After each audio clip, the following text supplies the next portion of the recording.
So our girl reincarnated into a romance novel. Nothing new, we've seen this before. Girl dies, wakes up in a book, she already knows exactly how it ends. She knows who the real leads are, she knows every plot twist, every tragedy, and most importantly, she knows exactly what she needs to do to survive. Except this one have a little twist to it. When she was hired to work at the Duke's mansion, she kept that rule close. But she didn't expect things to take a completely different turn. Somehow, she ended up becoming the personal story reader for the Duke himself, who just happens to be blind. And honestly, she wasn't worried. A little extra money, a clean exit. After all, he's blind. How would he ever notice if one insignificant servant just disappeared? Yeah, we all know that's not how this goes. Because the Duke was beautiful. Dangerously, unfairly beautiful. And that black blindfold somehow made him even more mysterious, even more magnetic. And the more time they spent together, the more he started to notice her. Just her in a way she was absolutely not prepared for. Things escalated fast and way out of her control. And that's when our story begins with a blindfolded young man asking the protagonist how she was living in the Ducal Castle. And she explains that she felt very comfortable there, thanking the man for his attention and care toward her. The girl was smiling from ear to ear as she reaffirmed how much she loved living there. She just thought about her new warm, cozy, and soft bed that our girl had never slept in before. Plus eating only delicious food. But the most important thing was that this job paid her a very high salary. For all these things, the MC was sure that the Duke's castle was the best place in the world to live. Hearing so many compliments, the boy with the black blindfold asked if it was really true. But before the MC could even respond, he bombarded her with the following proposal. "Then marry me." Her eyes widened in an instant. The girl even thought she might have misheard his words, so she asked the Duke to repeat what he had just said. But when he repeated it, it became clear that she wasn't imagining things, and he had really proposed to her. Even so, her nervousness didn't pass, and the girl began babbling about how she probably had some hearing problem, and that she probably needed to see a doctor. But before she could escape the conversation, the Duke asked her to sit down again. And so she did. It's not like she had any choice there. Still, the girl stared at him in shock. Getting engaged to a commoner, what was the Duke thinking? She even started to think he was messing with her again. Trying to lighten the mood, the MC said the Duke was being more playful than usual that day, and even offered to read today's report aloud to him, changing the subject. But of course, the Duke wasn't going to let that slide. So he questioned if that was really what she wanted from this life, which made the girl ask what he meant. Then he calls her by her full name, Lady Marinschfence, making the girl sweat with nervousness. She had spent all the time in the castle trying to hide her true origin, but he knew everything. Continuing, the boy reveals that he knew she had hidden her connection to the noble family to enter the Ducal Castle and work, and asked if it wasn't because she wanted to get something out of it. Marin was totally stunned. She couldn't believe she had been unmasked like that, and all she wanted to do was run far away from there. But that certainly wouldn't be possible. Instead, she had to listen to the Duke coldly ask if perhaps she thought she could deceive the Duchy of Vines so easily. The poor girl was really feeling sick. She swore her acting was perfect, and she had no idea what could have gone wrong. Now the only certainty she had was that her end was near. A short time ago, the girl lived in a small house surrounded by nature. On one of the mornings, she entered her mother's room, who was looking out at the landscape through the window. With a breakfast tray in hand, the girl asks if the woman was already awake, to which she responds by asking if Marin had slept well. The lady seemed tired despite loving her daughter very much.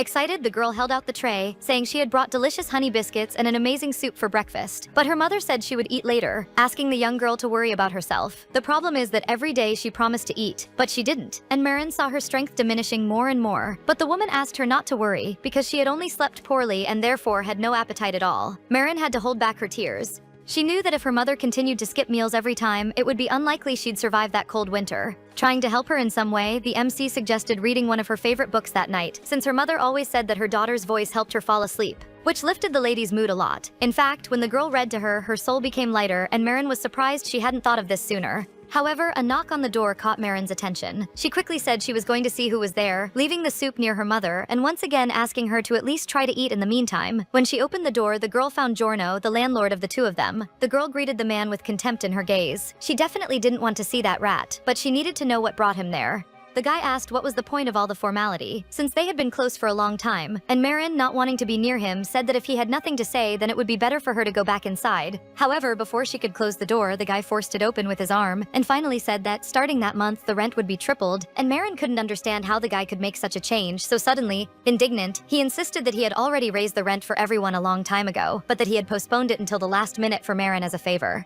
The problem is that the MC had nowhere to get such a large amount of money now, and she only had one option left, to ask Giorno to wait a little longer. A perverse smile appeared on the man's face, who said that if she insisted on this, he had other ways for her to pay, and he soon reached out his hand to the girl, who was clearly uncomfortable. Frightened, Marin slammed the door right in his face as soon as his fingers approached her clothes.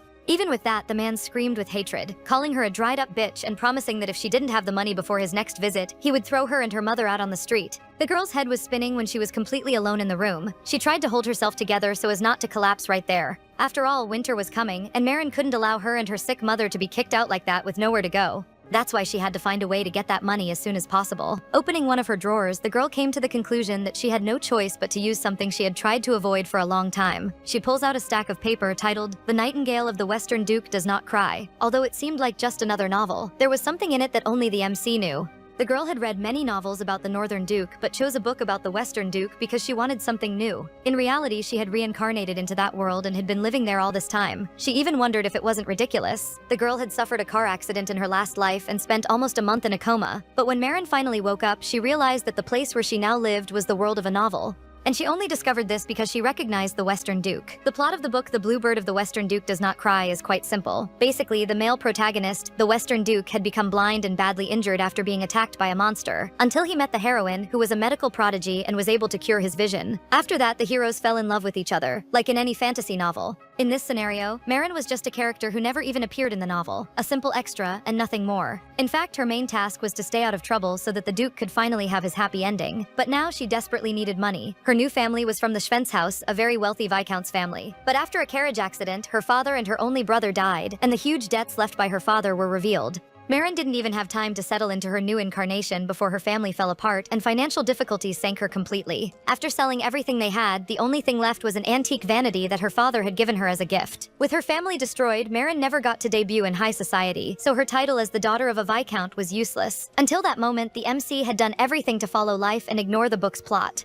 But she had finally reached her limit. With the skills she brought from her previous life and information that only she knew about that world, it was time for Marin to use all the weapons she had. So a short time later, the girl went to the Duke's palace. She wore her best dress, waiting for the appraiser to call her. The young man who met her couldn't help but comment on her impeccable handwriting, and the girl thanks him, still a bit awkward. That was living proof that she was indeed living in a novel. I mean, she was face to face with Olive Leon, who admitted it was rare to find a woman who could read and write. Marin tried to formulate thoughts while processing the fact that she was meeting a key character from the novel for the first time, and it was the Duke's assistant no less. When the guy asked about how the MC learned to write, she made up a story that it was at the Count's house in her previous job, saying that he noticed her interest in books and taught her everything. And these days she reread some of the books she had, since buying new ones would be too expensive. Even though her story might be convincing, our girl was still afraid of seeming too suspicious to Olive. In that world, most aristocrat daughters didn't learn to read and write. Instead, they learned to play musical instruments, or to contemplate works of art. But in her past life, Marin always had her face buried in books. She was always asking her father to teach her how to write, and used the rest of her time for her readings. The problem is that reading also reduced contact with the few young noble women she knew, but the time spent with books was precious and brought her a lot of joy. Olive pulls her out of her thoughts by saying that he was indeed looking for someone to help him, but that he was specifically looking for a male assistant. So much so that he had been told that a young man named Marion would come on someone's recommendation. For this reason, Olive was a little confused to see a girl in front of him, although she possessed many skills. Something that fell on Marin's head like a bucket of cold water. It's not like she had any choice but to lie. Otherwise, she wouldn't even have made it through the door, much less met the Duke. She even wondered if she shouldn't have dressed as a man, but the Duke would hardly fall for that trick, and would certainly notice she was just a woman, so she had no choice.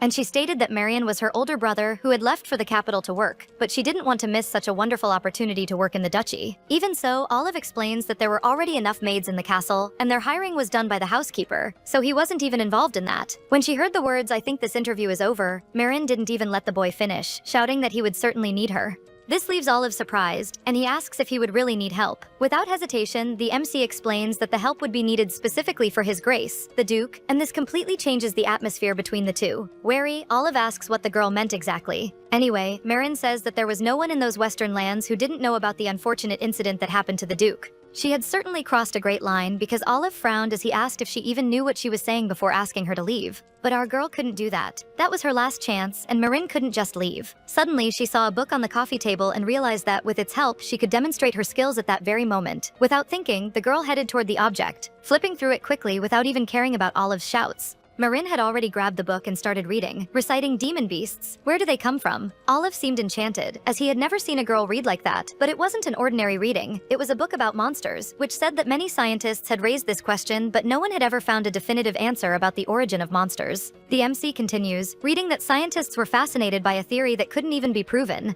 about how the ecology of monsters changed, adapting to the environment they were in. And most scientists didn't buy this idea. She continued reading about how the Count himself, who considered this theory the greatest absurdity of all, claimed otherwise. After reading a few paragraphs, she looked at Olive deeply, while he was still shocked in front of her, and asked if she should continue. But she didn't even wait for an answer to argue that since his lordship couldn't analyze documents, or rather when he couldn't, she could easily read aloud to him. She knew that a blind duke received many reports to be read, and that's where Marin could show her skills that she only had because she had been a voice actress in her past life. So once again she stated confidently, still holding the book, that she would be useful to the duke. Finally, Olive asked her to sit down. At least, she would have some chance of getting something, and so she does, trying to calm down. But the young man explained that even so, he didn't have enough authority to hire her. If it were just a matter of finding an assistant, he could decide himself. But reading documents to the Duke was an entirely different matter. After his words, Marin sighed heavily. She didn't know what to do anymore. Would she leave there without even meeting the Duke at least? What would she do about the rent? Or the money she needed to buy medicine for her mother? However, Olive noticed that she read very well, and he didn't fail to comment that it was the first time he had seen such a special talent. And to be honest, they had a lot of trouble reading documents to the Duke. Finally, he realized that it seemed Marin could solve this problem, which gave hope back to the protagonist's eyes. More excited, the girl squeezes the book and asks if what Olive meant was that she was hired, and he confirms. Smiling, the boy suggested that the two of them go directly to the Duke to give him the good news. They walked through the dark hallway of the palace in total silence, and Marin only noticed that the brightness only decreased as they walked. For a moment, the MC felt like she was in a totally lightless cave. Noticing the girl's suspicious looks, Olive said that his lordship is very sensitive to light. For this reason, if she really were to serve the Duke, he was ready to tell her about many things she should be careful about. Finally, they arrive at the boy's office, and Olive knocks on the door carefully. Inside, his lordship was at his desk in total silence, until he asked his servant to come in. Marin followed him without making noise, or at least trying. When she looked at that boy, her eyes lit up. She was really face to face with the main character of the novel, The Blue Bird of the Western Duke Does Not Cry. Duke Gerald wore a black band that hid his eyes, which only made him even more mysterious and attractive. When the boy asked what was happening, Olive explained that he wanted to hire a person, but as it seemed to be a matter that required his lordship's permission, he thought it was better to go personally to talk to him. This is enough to make the boy indignant. Since when did he need to get involved in every issue related to the servants? The point was that this servant was somewhat special, and Olive explains that it would be having her around to help. Gerald responded impatiently that he had already consulted all the doctors in the Empire, but the boy explained that she wasn't a doctor at all. But he was sure she could help the Duke. He just needed a moment of his time to prove it. Pulling a sheet from his reports off the desk, then Olive asked the girl to do exactly what she had done in the living room. Marin took the sheet of paper and prepared to begin reading, even with her hands trembling with anxiety at that moment. She knew she could do it without problems, but more than that, she needed to do it. Thus, the MC began to read an urgent report about a silver mine discovered in the Neron domain, surprising the Duke with that voice. The document contained information about the results of the annual survey of his men, as well as the area where underground monsters appeared in the tunnels. The young man listened attentively to her reading, and it seemed that Marin's voice filled the entire room at that moment. And the report stated that mining experts believed it would be best to close the mine and asked for urgency in resolving this. They asked for a document ordering the immediate closure of the silver mines. When she finished reading, the girl realized that this was in the original story. The silver mine is a fairly important theme in the middle of the novel, since the main character went there to collect medicinal herbs and accidentally picked up some mineral. Sometime later, she turned it into a necklace, leaving all of high society completely enchanted by that unusual stone. In the end, that mine wasn't silver, but rather precious stones never seen before. They were stones called opal, the first stone discovered with that unique brilliance. Of course, its price went through the roof right away. For some reason, the MC hadn't immediately remembered this. If she had dug a little secretly, she would have become rich in an instant. She was so lost in thought that she let slip a what a waste, making the Duke approach her to find out what she was talking about. Marin didn't even notice when he managed to get so close to her and shuddered with surprise. Gerald asked her again what the girl meant by waste. That was scary for the girl, who soon backed away. She was so flustered that she ended up tripping over her own shoes. And she was already ready to fall right in the middle of the castle owner's office, without even being hired yet. However, the Duke managed to grab her hand literally in a second, holding her quickly by the shoulders. Thanking the Duke for saving her, our girl was sweating with nervousness. She was hypnotized by that beautiful man in front of her. Of course, it was expected that the protagonist would be even more charming up close. But she also knew that this wasn't the time to be admiring his face. For some reason, he was still holding her hand and didn't seem at all ready to let go. Finally, Gerald turned to Olive and asked if he was known in the kingdom for his patience.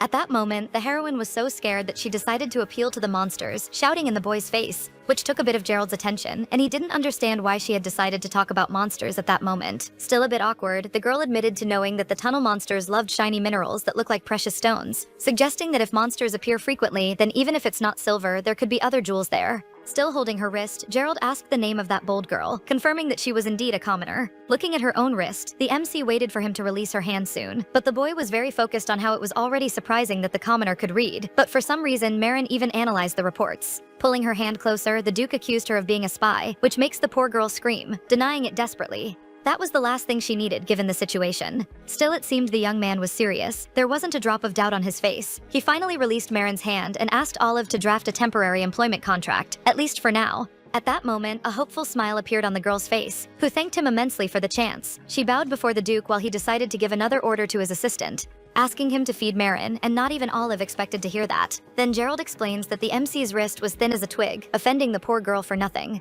Of course he would think that. The Duke's hands were huge. Anyone would have a childlike wrist next to him. After this unexpected meeting, the Duke was alone in his office, and for the first time in a while seemed dazed. He thought about how Marin seemed to be an interesting woman. Besides, her voice didn't irritate him at all. On the contrary, Gerald couldn't even remember the last time he had heard a report and actually thought about it, and now he understood why Olive had asked so insistently. The House of Vines, which protected the Western lands, has a family secret that was passed only to the direct heir for many generations. They had eyes that could distinguish the eye color of birds flying far away, ears that could distinguish all sounds within a 50-meter radius, a tongue and a nose that could distinguish all smells and tastes, and skin capable of feeling even the lightest touch. All the senses of its members were beyond human capabilities. And Gerald von Vines was the most attentive of all the dukes. The great House of Vines, the defenders of the Western vineyards, possessed a belief incapable of being broken. And it became even more famous because of the current duke. A year ago, a monster attack deprived the duke of his sight. Everything turned upside down in the kingdom. And as if trying to compensate for the lost vision, his other senses became even more acute. But with this, his mind began to become increasingly exhausted. Especially his hearing. They said that even the sound of an insect crawling hit his head like thunder. The girl wouldn't leave his head. He understood perfectly well that she was afraid of him, but she managed to lie even with that. The boy could hear her racing heart. He knew she was nervous, and even so, she lied. Curious, the Duke called his assistant named Kay, ordering him to find out everything about that girl, every detail of her life, as well as her origin. Kay was as mysterious as Gerald, and took care of all the boy's secret missions. On the other side of the castle, Marin was screaming, seeing that the contract Olive made established a payment of 1 gold per week as salary. This is because 1 gold was enough for her to survive an entire month. She was finally beginning to understand why they say you should become a servant of a rich master. Olive explained that she was considered a special employee, hence the high pay. Which made sense, and the girl remembered that in the original work there were people like that who worked in such elevated positions. The spies infiltrated in the eastern lands, the Duke's shadow called Kay, a blacksmith from the Dockal house called Shireen, and even an alchemist called Zero. Curious, Marin asked if in case she became a permanent employee, her salary would increase. Something Olive confirms, leaving her even more excited, while he encouraged the girl to work even harder to get the position. Without even thinking, she signed the documents, even with the boy asking her not to rush and to verify everything carefully. But the girl knew that a Dockal house wouldn't scam her like that, right? That wasn't all. The boy holds out a book to the girl, saying that since she had commented she liked to read, he'd like her to keep it. The book belonged to the Dockal library.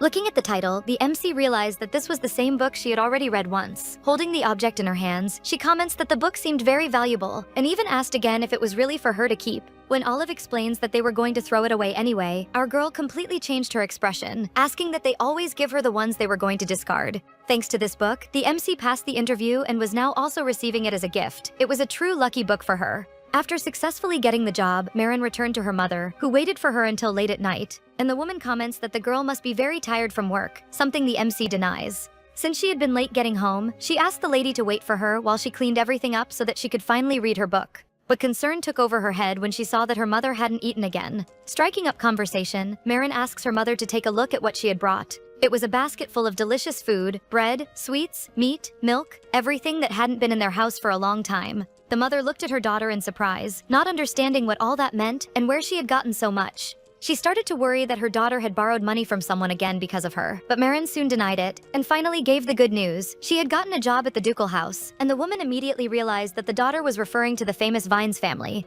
The young girl was smiling as she said that it was the same Western house of the Duke, and that as a welcome gift they had given her a basket of food. Without holding back her tears, the mother was super happy. She knew that the ducal family was trustworthy, especially when it came to the renowned Duke Vines. It had been a long time since the daughter had seen her mother smile so happily, because after the accident, the mother had even stopped praying. But there she was, thanking God endlessly for Marin's new job. However, there was a detail that she would have to tell, and she explains that she had to lie to his lordship, claiming to be a common commoner, being scolded right off the bat. Embarrassed, the MC explains that if she had told the truth about her noble origins, there would have been no chance of an interview, since young girls were always trying to approach Gerald with other intentions. For this reason, before meeting the protagonist of the original story, he hadn't been with anyone. Before, she even thought it was an exaggeration by the writer, but now that she had been so close to him, it was completely understandable that he avoided women. Trying to change the subject, the girl asked her mother not to worry too much about it. especially because her plan was to resign as soon as she could save up a certain amount, and her mother didn't try to convince her otherwise. The woman believed in her little Marin, who was doing her utmost to improve their lives. And our girl knew that, when the Duke met the main character, he would see the light again and naturally would no longer need her. The last thing the protagonist wanted was to get involved in the events of the original novel or get into trouble. She just needed money to live in peace with her mother. The first thing she would do would be to buy a bigger house with a garden full of the woman's favorite flowers. She even thought she wouldn't need to become a permanent employee and was confident that she would have to endure at most about 6 months. She just didn't expect that. The next day, when arriving at the new job, the poor thing would be sent home. Olive explained somewhat awkwardly that it was better for her to leave for that day. The boy tried to be as polite as possible in his response and assured her that it would be better for the girl to go home that day and also the next day and the next. Marin didn't understand what was happening since she had just been hired the day before by the Duke himself. The young girl asks if she had been fired, but she believed this couldn't have happened. The girl throws herself on the floor, repeating that she couldn't just leave after facing so many difficulties to get there, and questioned how she could be expelled after just 1 day, swearing she could even die there if she needed to. Olive tried to calm her down and assured her that wasn't the problem. While she was trying to understand the situation, the Duke opened his door, calling the two of them in. She didn't even know that his lordship was in there and mentally hated herself for making so much noise right in front of his office. The Duke remained serious as always, but was holding a bloody cloth on top of his desk. The girl widened her eyes immediately. She knew that smell well. It was definitely blood, which made her immediately remember the carriage incident that would forever remain in her memory. She heard the neighing of horses and remembered the drops of blood falling before her eyes, but the girl made an effort to compose herself and not be shaken in front of her new boss.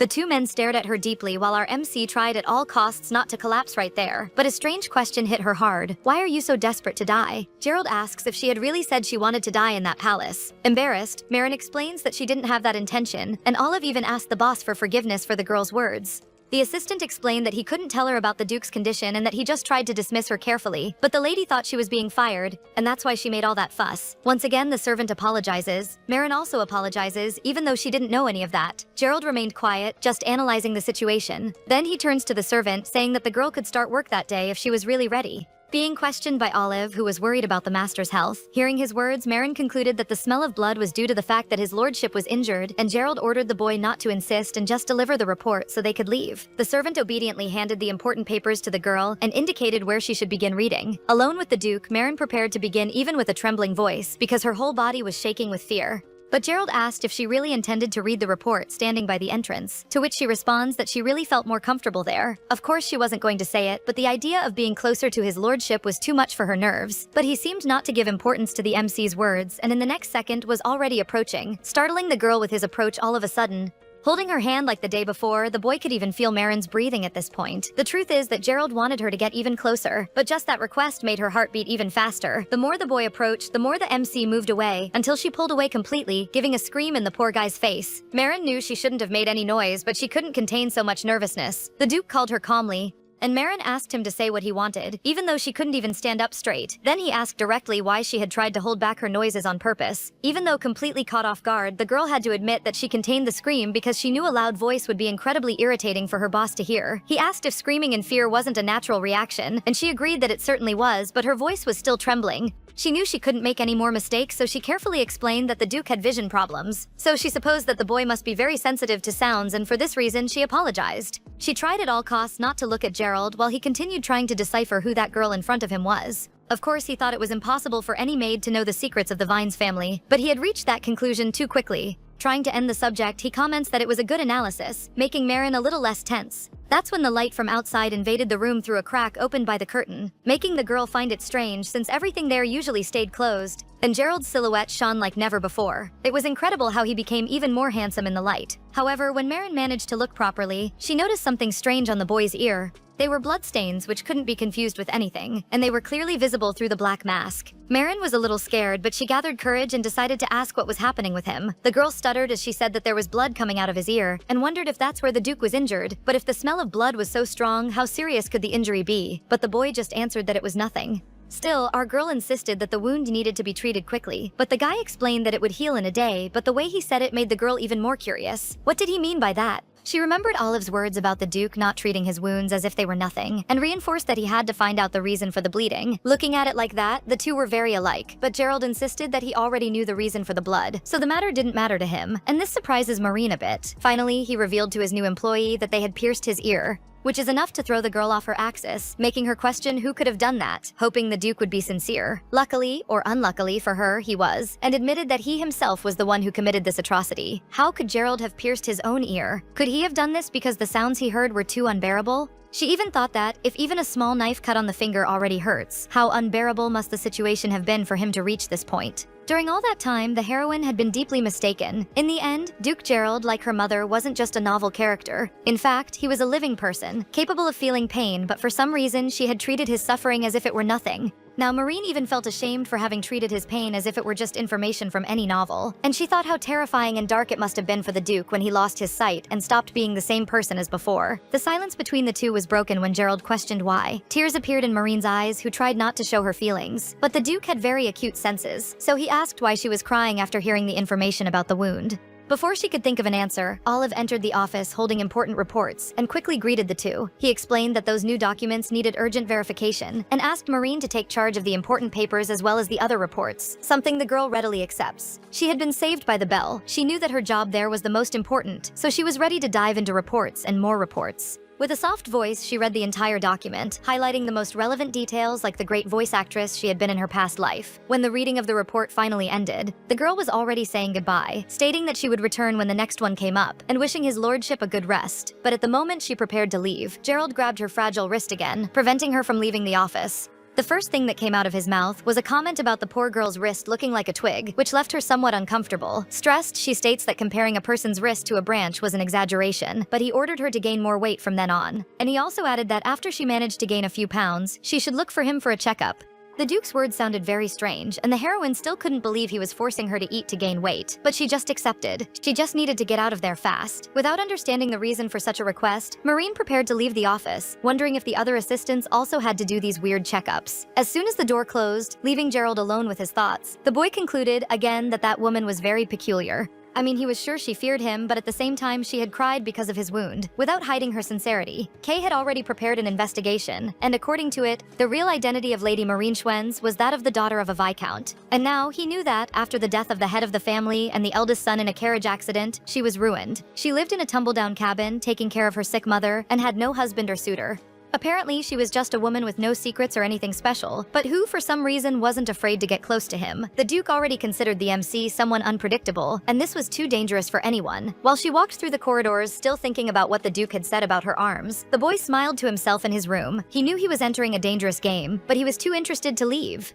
Sometime later, Olive led the girl to her new office, which was incredibly spacious and elegant, and explained that besides the time of the report to the Duke, she would need to help him with the work there, and would even have her own desk. The desk was very fancy, and just the thought of using new furniture after so long made Marine's heart race. She stared at the desk with unusual joy. Taking advantage that the two were alone, she decided to ask if there would be no problem in leaving Gerald's wound as it was. But Olive confessed that he had also been worried about that for a long time. He said he wished the Duke would receive treatment, but that his lordship really didn't like anything touching his body. Still, the MC warned that the wound could become inflamed, something the boy agrees with, even commenting that he slept poorly and that recovery would be even slower because of it. The girl had no idea he couldn't sleep peacefully. There was nothing in the novel about the Duke's sleep disorders that she could remember, and the girl thought maybe it was because of the increased intensity of his other senses after the loss of his vision. So, if he used something to improve, his vision could return and everything would change in his life. But she banished her thoughts, because she knew it was the main character's duty to help the protagonist recover his vision, and that she shouldn't interfere with that. However, she suggested to Olive that he serve a little hot wine to the boy, explaining that her mother always drank that when she couldn't sleep. Olive questioned the suggestion, having never heard that a hot alcoholic beverage could really help to relax and sleep peacefully. Taking advantage of the mood, Marin reminded Olive that she was a commoner, so he could speak to her without much formality, to which he responds in agreement, suggesting she call him by his first name. With the subject finished, Olive brought an incredibly large stack of papers, and with a lot of excitement for a worker, said it was time to start working. Marin thought she would have to leave the idea of having a good boss for later, because she had never seen a stack of bureaucracy that size. She worked non-stop until late at night, until her hands went numb from so much writing and her head stopped thinking. The girl only came out of her trance when Olive offered her some very pretty sweets, commenting that she was probably hungry after working so much. He even warned that if she didn't have enough food, she could ask him to bring more, but the girl quickly denied it. There was even too much there, but the boy countered, saying that Gerald had ordered her to gain weight, so it was for the girl to try to eat as much as possible. Even agreeing, the MC even thought that if she ate all that at once, she would definitely get sick. But on the first bite, her eyes shone. That was delicious. She couldn't help but think of her mother and then asked Olive to take some cake home, apologizing for asking again because he had already shared food with her. But this wasn't a problem, and Olive agreed and warned that he would certainly tell the kitchen to pack a treat for her to take home. The sound of a male cough invaded the office. It was the butler, whom the girl didn't yet know, and Olive asked him to come in. His name was Sebas, a serious man the size of a wardrobe. Or at least that's what he looked like, because his face soon lit up with a friendly smile. The butler's grandson had recently gotten married, and Olive asked if everything had gone well at the ceremony, to which he responds that yes, it just went by very quickly. In the story, the gentleman was a fervent admirer of the Duke. He was even the commander of Gerald's knights. When they asked why he had gone there, Sebas explained that he wanted to know if he could personally express his gratitude to His Grace, the Duke. However, Olive admitted that this was unlikely to happen that day, breaking the boy's expectations. The girl watched everything in silence. Apparently, Olive had a lot of authority, since the servants had to ask permission to see the Duke directly from him. That's when the servant realized he hadn't yet introduced the MC, saying that she was his assistant, Marin. And he also explained that the girl had become a special employee who reported to the Duke directly, and finally introduced the butler to her. Sebas smiled, happy to meet the girl, and asked her to call him Steward Sebas. With the two introduced, the servant didn't hide the fact that Marin's reporting skills were so excellent that even the Duke was satisfied, which left Sebas incredibly surprised. An awkward smile appeared on the heroine's face. It wasn't every day that they heard her boss loved listening while she read endless reports. The butler suddenly grabbed the protagonist's hand and stated that if even the Duke liked her, she must be someone really impressive, adding that if the girl needed anything in the future, she could always count on him. The girl thanks him still a bit awkwardly. After all, that gentleman was full of energy. But she knew more than ever that she needed to be careful so that her lie wouldn't be discovered, because if the Duke's admirers found out the truth, she would be done for good. When night finally fell over the castle, Gerald remained pensive in his office until someone opened the door calling him. It was Olive, who had gone there to check on the master's state and was surprised to see him awake. For this reason, he insisted that he needed to sleep that day, since several days had passed without rest, which could affect his health. Following Marin's advice, he brought hot wine. Of course, Gerald immediately sensed the aroma of the drink and asked if the servant really thought that would help him fall asleep. The boy didn't hide that he had decided to bring the hot wine on Marin's recommendation, which left the Duke a little surprised. After all, she was just a temporary employee. But while serving the drink, Olive explained that the MC told him that her mother drank wine when she couldn't sleep.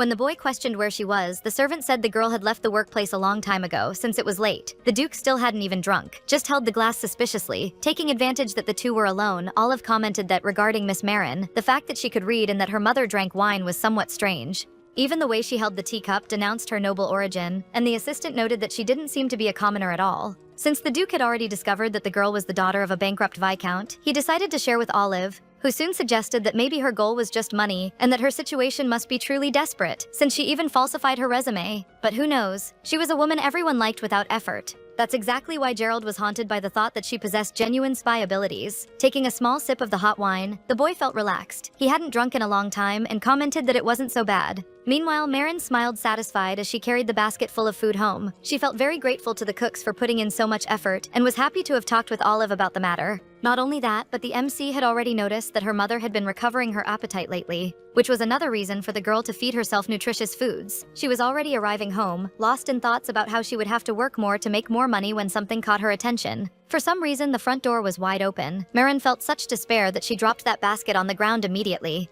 She runs into the cabin to see if her mother was okay, but found everything turned upside down. She had no idea what had happened, but something terrible was certainly coming. Finally, she heard her mother's voice coming from her room, desperately calling her daughter for help. Marin's heart was pounding in her chest as the MC ran desperately to her mother's room. She asked at the top of her lungs if the woman was okay, until she found her sitting on the floor with disheveled hair clinging to the dresser. With a trembling voice, the mother told that the landlord's wife had gone there because she confused Marin with her husband's mistress. So she started breaking everything and accusing her of a bunch of things, plus warning that if she didn't receive the rent by the next day, they should leave. The mother apologized to Marin, but the daughter tried to calm her, making it clear that she wasn't to blame for anything. Unfortunately, the woman hadn't managed to save anything besides the vanity, which served as a memento of MC's late father. But Marin knew that the woman wasn't to blame for anything that had happened there, and made that very clear. In fact, she was sure that everything was her fault. She felt that she could have acted earlier, and that she should have dealt with the landlord's advances in another way, instead of just ignoring them. The girl had only one option left. She was working at the Duke's house and could find help there, so she announced that she would go to the palace to resolve the situation. It was already late at night when Marin appeared at the gate of the Duke's mansion, worried about whether anyone would let her in.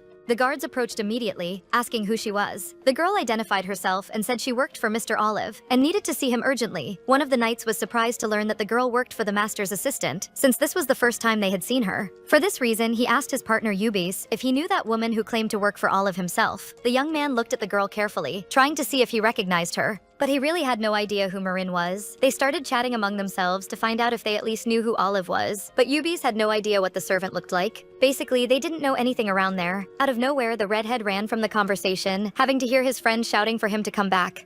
Embarrassed, the boy apologizes to the MC, explaining that his companion was still very young, and decided that he himself would check everything before giving an answer about her entry. When she finally got in, our girl had to wait anxiously in the living room. Fortunately, the butler confirmed her identity, and asked immediately if she wanted to meet with Olive, which left the girl relieved. Surprised by the unexpected appearance, Olive went to the girl to ask if something urgent had happened for her to be there at that hour. The girl greets him formally, but goes straight to the point, explaining that she knew she had only worked there for 1 day, but she needed an advance of 1 week of her pay. Desperate, she confessed that her landlord had warned her that if she didn't pay the rent by the next day, she would have to move immediately, adding that her mother was sick and couldn't live in such instability. She was about to cry in front of Olive, but the young man asked the girl to calm down and lift her head. Because, personally, he was willing to help her at that moment, but emphasized that the decision about the salary was exclusively the Duke's. Therefore, he suggested first reporting what happened to Gerald so that he would be aware of everything. Standing outside the office, Olive calls for the master, explaining that he had something about Marin that was urgent. As always, Gerald asked them to come in, because he always sensed when something was very important. But for some reason, Olive asked her to hold the candle, leaving the MC confused, because he always entered the office first.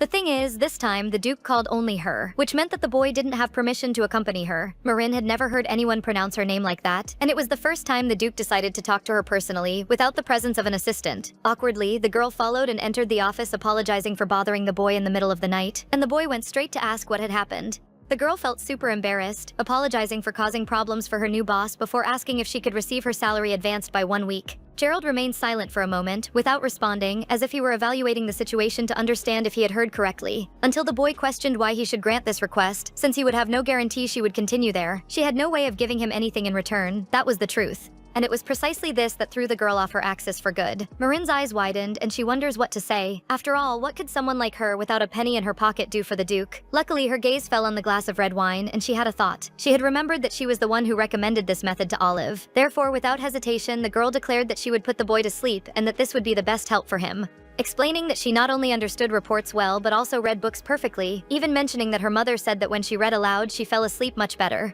The Duke asks surprised how the MC knew he couldn't sleep and if perhaps his assistant had really let everything slip. Trying to protect the poor guy, the girl confirms, but makes it clear that Olive said it without any bad intention because he was really worried about him. Surprisingly, the Duke agreed with her proposal, and she even had to ask him to repeat it to be sure of what she heard. The boy repeats, saying that the two of them could go to sleep at that very moment. Now Marin only needed to perform the most important task, which was to put the Duke to sleep so she could help her mother once and for all. That phrase of his left our girl bewildered. Of course she hadn't said anything wrong, but it sounded very strange. In my opinion, I think she was pretty excited to sleep with him. The boy asked how long it took from the castle to her house, to which she answered that the trip to the cabin took about an hour. It was a long distance, so Gerald warned that she would have to move, calling Olive, who entered the office somewhat awkwardly, and asked that the temporary housing be transferred to the annex on the morning of the next day, and that, since the girl had family, everything be organized so they could live together. This meant that Marin could now live in the Dockal castle with her mother, which left her euphoric inside. In addition, the master ordered that the advance be paid right at that moment, which made the MC marveled because she had not only resolved the money, but also her permanent housing. Emotional, the girl calls his lordship, and thanks him immensely for the help. Her eyes were brighter than ever. With this resolved, Olive invited the girl to return to the office to discuss the details and particularities of the move, leaving Gerald alone again with his thoughts. Reading books to fall asleep, that's all he needed. Now Marin would play the role of a nanny. The boy was intrigued about what was going on in her little head, but he knew that since the girl would now live in his castle, he would soon be able to discover all her secrets. Olive provided the girl with the best horse available that night, and Marin even thanked the animal with caresses while calling her a good girl. The mother came out to meet her daughter with slow, worried steps. She asks how the trip to the castle was and whose horse that was, but the MC was more worried about her mother catching a chill and explained that since it was late, the people there offered the horse for her to return safely. But this didn't matter. Marin had good news, declaring that she and her mother were going to move, but she couldn't finish the sentence because the woman was already desperate, since she was sure they had nowhere to go and wanted to figure something out on her own. But the girl interrupted her, holding her carefully before saying that the Duke gave them an annex for servants so they could live there together. adding that the very next day they would send a carriage so the mother could travel comfortably and also transport all her things. The lady could hardly believe it. She was incredibly grateful to Duke Vines, who revealed himself to be a true protector of all the people of the West by helping Marin without thinking twice. The daughter hadn't seen her mother smile happily in a long time, and the lady couldn't even imagine how to repay such a favor. Our girl was very relieved because she never thought the day would come when they would finally leave that terrible cabin, but it had finally arrived. The next morning, the birds sang happily, but suddenly they were scared away by someone yelling for another person to hurry up. It was the landlord of Marin and her mother's cabin, hearing screams and more screams from his wife saying that at this rate she would never collect all the money she needed. Tired, the man insisted that his wife knew their situation perfectly and questioned how they would get that money in just one day, to which she responded indignantly that she wasn't going to fetch the money, but rather pull out that girl's hair, because doing it just to her mother's wouldn't be enough to satisfy her. Even so, Giorno insists that no one would want to live in a hole like that, and that, if they left, they would hardly find new tenants for that ruined cabin. This provokes deep hatred in the woman, who screams asking who he thought she was doing this for, stating that this was because of the affair he had with Marin, even though he said otherwise. The wife still thought Giorno was trying to defend Marin even after everything, despite him denying it several times, until he found a perfect opportunity to escape. When he saw that Marin was standing in front of the house, the guy shouted for his wife to see. It was no coincidence that Marin was waiting for them, and this puts a perverse smile on the woman's face, who says that the girl looked ready to have her hair pulled out at that moment. The landlord and his wife approached the girl, who really looked like a fragile twig compared to the two of them. Giorno's wife was sure the girl had already prepared all the money, but for some reason Marin didn't seem at all friendly. She throws on the ground a black bag with silver coins, which should certainly be enough to pay the rent. The man couldn't believe that she had managed such a large amount, and his wife was sure that there was only one way to get all of that in just one night, stating that it was obvious that the girl had used her own body to make this money, but Marin wasn't going to take anything silently. Then the girl slapped that stupid woman with all her strength, right on the face, releasing all her anger. The lady certainly didn't expect to be hit by a brat like the MC, and was indignant, asking if that girl had gone completely crazy. But this didn't matter. What Marin wanted to know was how the woman dared to raise her hand against her own mother, who had been sick for a long time. That seemed to be news to Giorno too, who questioned what she was talking about. Now it was finally Marin's turn to deal with that useless man, hitting him in the face with all her strength. Before he could even react, the girl made it clear that he had always been the problem there, and the MC asked if he really thought she wouldn't find out who Giorno was cheating on his wife with. And the mention of the name Wendy was enough for the boy to widen his eyes. He had been caught. The wife looked furiously at her husband, saying she didn't understand what that name had to do with the situation, because Wendy herself had said he was cheating on her with Marin. Even being caught, the boy tried to deny his affair at all costs. Totally enraged, the woman grabs him by the hair upon learning of her husband's infidelity, who had just called the mistress beautiful and perfect right in front of her. Of course, the landlord's hatred fell on Marin, since it was only thanks to her that his wife was able to discover the name of his real mistress. While the wife pulled his hair and continued to shout, Giorno tried to advance on the girl who had been the cause of all that, but his hand was abruptly stopped by a third person who soon asked what was happening. It was Sebas, who was fully aware that this didn't look like a simple marital fight at all. The mayor and his wife were shocked, realizing that the man in front of them wasn't a common person. Sebas sighs, tired of all that confusion. He greets Marin formally with a smile on his face. And a super luxurious carriage, white as snow and with golden details, approached. Finally, the butler announced that he had come personally to pick up the girl and her mother, leaving Marin surprised, because when they had said they would send a carriage, she didn't imagine that Sebas himself would arrive in person, even more so early in the morning. That carriage was very fancy, and the commoners were hypnotized by the whole scene. Sebas had arrived at the right time, as if he knew that the MC would need help. The mayor's wife and her husband looked at the boy with fear, not understanding what was happening. Sebas faced the two seriously and declared that he had arrived at the perfect moment to discover the truth. A bold smile appeared on the face of that unbearable woman, and she stated that now she understood where all the money came from. She was sure the girl had hooked a rich old man and that this was the only way she could pay what she owed. The butler wasn't joking with those two. So he stated that this property belonged to the Duke of Vines, just as the mountain was also part of the Duke's house lands, leaving the woman confused about why he was talking about this subject out of nowhere. Super stern, he asked the boy if he had received permission from the Duke when he built that cabin to then rent it out for so long. Nervous, Giorno admitted that the Duke had said a cabin could be built for the rest of hunters. That is, he only allowed free use of the space but said nothing about charging rent. His wife began to scream, questioning how that man dared to say anything or threaten them using the Duke's name, because none of them expected the official butler of the House of the Duke of Vines to be right there in front of them, and in a snap of fingers he surrounded the couple of swindlers and asked his assistants to take those bold people who thought they were too important away. This makes the landlord's wife throw herself at his feet, confessing guilt while she begged for forgiveness, and even promising to apologize to Marin. Now that she was the one at a disadvantage and needed to save her house, she acted this way, but Marin, with a firm look, didn't want to help someone who raised a hand to her mother. She wanted the woman to pay everything. Even so, the landlord's wife screamed, begging for mercy, but it was too late.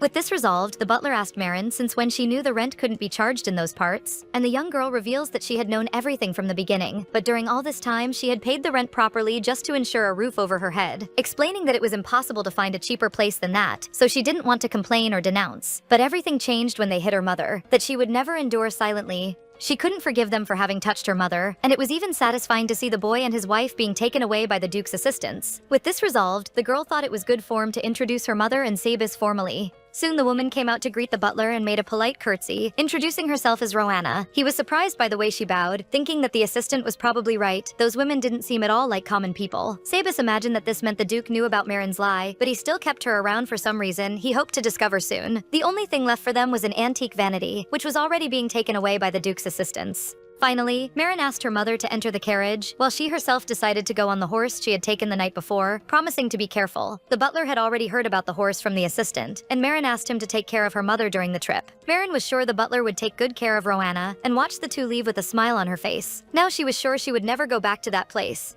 She and her mother would have a much better life. Olive welcomed them with a radiant smile, showing Marin the new room and asking if she had liked it. According to him, that was the room that received the best sunlight, a special room that the Duke had reserved for Marin and her mother. Roanna could hardly believe that this was a servant's room, and the MC had to agree that it didn't look like one at all. Olive explained that the entire third floor of the annex had been freed especially for them, so if they didn't like that room they could choose any other. But for Roanna, it was impossible not to like it there, and she made it clear that if she could, she would gladly live there. Marin suggested staying in the room next to her mother's, and the two were so happy they could hardly believe it was true. Their conversation is interrupted when the door opens, and a red-haired maid named Yuria came in, explaining that she had been chosen as the personal servant of the two starting that day. Marin was surprised because they had even provided a private maid, plus that red hair of the girl seemed very familiar to her. They greeted Yuria, and Marin politely introduced her mother. Smiling, the maid admitted being very happy to help her new mistress and her mother as well. But the MC asked her not to use the word lady, because she wanted them to talk like good friends. Yuria smiled, stating she would do her best, but ended up calling her Miss Marin by mistake. Correcting herself immediately and admitting that the formal way of speaking simply wouldn't leave her tongue, but promising to make up for it with a delicious meal soon. Yuria was a darling person, and Marin asked her to call her whatever way she thought best, without frills or difficult words.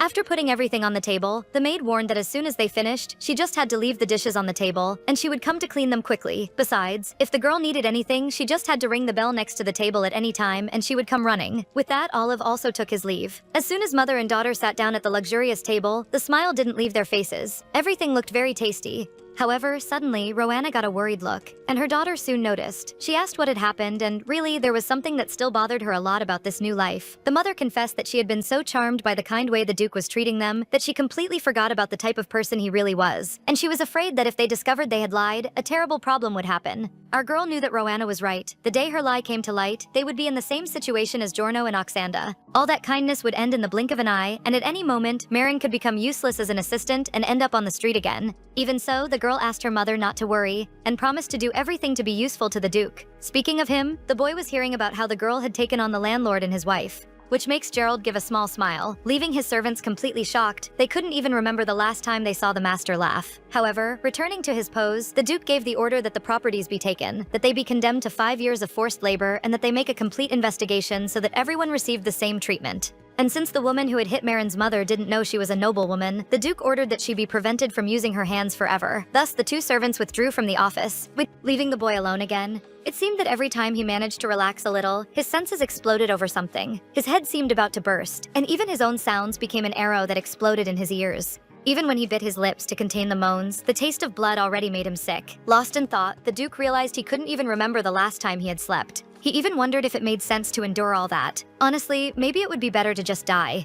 It would certainly be easier. However, Marin's words came to his mind like a light. The girl had promised to help him fall asleep. Still, Gerald didn't know if she could really do that, since it was something no one had been able to do before. And even if she could, considering that terrible pain seemed to be bursting his head, he needed the girl to do it before he went mad. That day, Marin entered a luxurious library for the first time and had no idea so many books existed in one place. She was so enchanted she didn't contain her joy and exclaimed that it was incredible. The library was huge and fancy, as expected from the Vine's house, and her heart raced with the smell of old paper and leather she hadn't smelled in a long time. But it wasn't time to lose focus. She needed to choose a book to read to the Duke quickly. Just thinking that if she helped him sleep, she would earn a whole gold coin was already exciting. This was fantastic, because she could save a lot of money in just 1 week. The library had everything from philosophy, history, and even a book on herbs that caught Marin's attention. In the original story, the main character cured the Duke's eyes by preparing a remedy with a special herb. The original book only mentioned the name, without giving details or explanations, so she wondered what exactly that magical herb would be. Curious, the MC decided to try to find that plant. While she looked at the index, she searched for the name Manjul Song, and didn't even notice she said it out loud.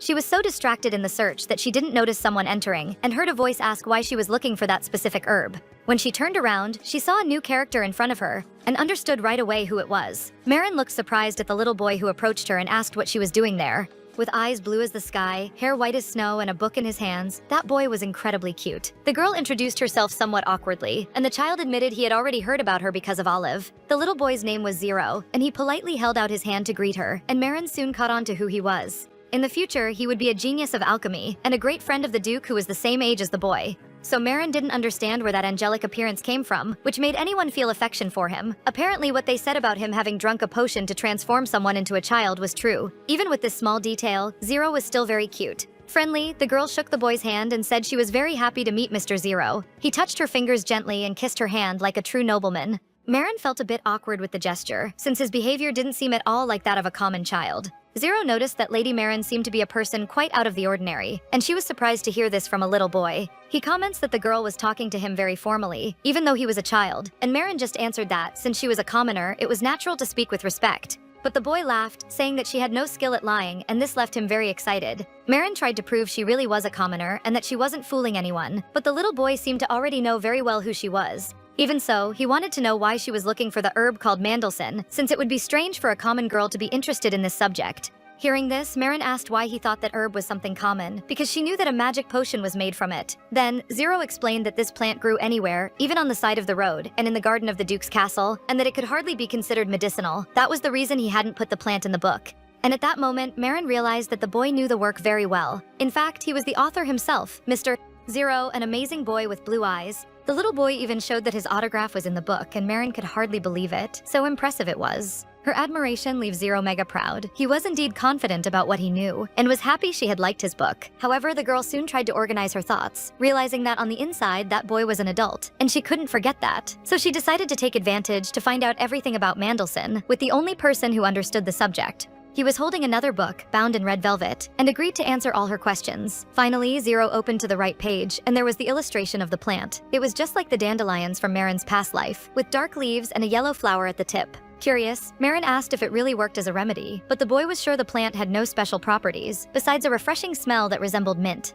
It seemed that no one, besides the main character of the original story, knew the true powers of that plant, which left the MC a little upset. Zero also added that the flower wasn't medicinal, but rather poisonous, and he was completely right. Because that yellow flower had toxic substances that caused stomach pain, it seemed impossible that it would be useful for anything. For this reason, he had included the plant in a special book he had recently written. That caught Marin by surprise.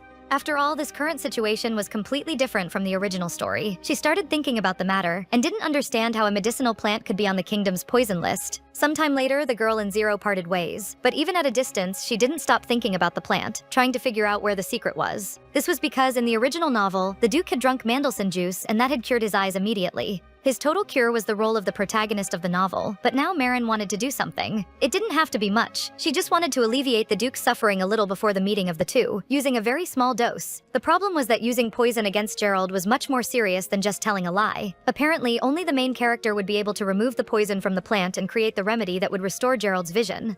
She needed to remember that she had decided from the beginning not to meddle in the lives of the main characters. She was only at that job out of necessity, and nothing more. Even so, she felt bad about the fact that Gerald suffered every day with a horrible pain that wouldn't let anyone have a normal life. Marin had already learned everything about his suffering by reading the novel, but she had to pretend she didn't know anything. But even though she wouldn't help him directly, she knew everything would be fine. All she had to do was wait a little longer until the main character appeared. It would be that other person who would save the protagonist, since only she had the power to do so. That night, the girl entered her boss's office and asked if they could postpone the wrist exam, because she felt she still wasn't ready. The Duke looked at her with interest and said that she herself had promised to improve a few days ago, and then he held out his hand and asked her to come closer. Of course, our girl had no way to refuse. His gesture was even like that of someone calling a little dog in training to give its paw, but Marin wasn't a trained dog and Gerald just wanted to check her wrist, which should be improving. He even asked with a smile if the MC wanted to be his pet. While Marin continued to deny it nervously, the Duke found this funny and commented that the girl's wrist was still as fragile as a twig. Irritated, our girl pulled her hand back quickly, warning that she wasn't ready yet, but that she would soon gain weight. Then she prepared to read the book she had brought, and asked him to forget about her wrist and pay attention to her voice. She had brought fairy tales on purpose, thinking this would help the boy fall asleep quickly, since it was the best type of book to make anyone fall asleep fast. Dryly, Gerald explained that the more boring the book, the better the dream, and he was happy she had chosen fairy tales and not a silly story with a happy ending. Upon opening the first page, the girl prepared to begin reading and asked the Duke to take a deep breath and relax, or at least try.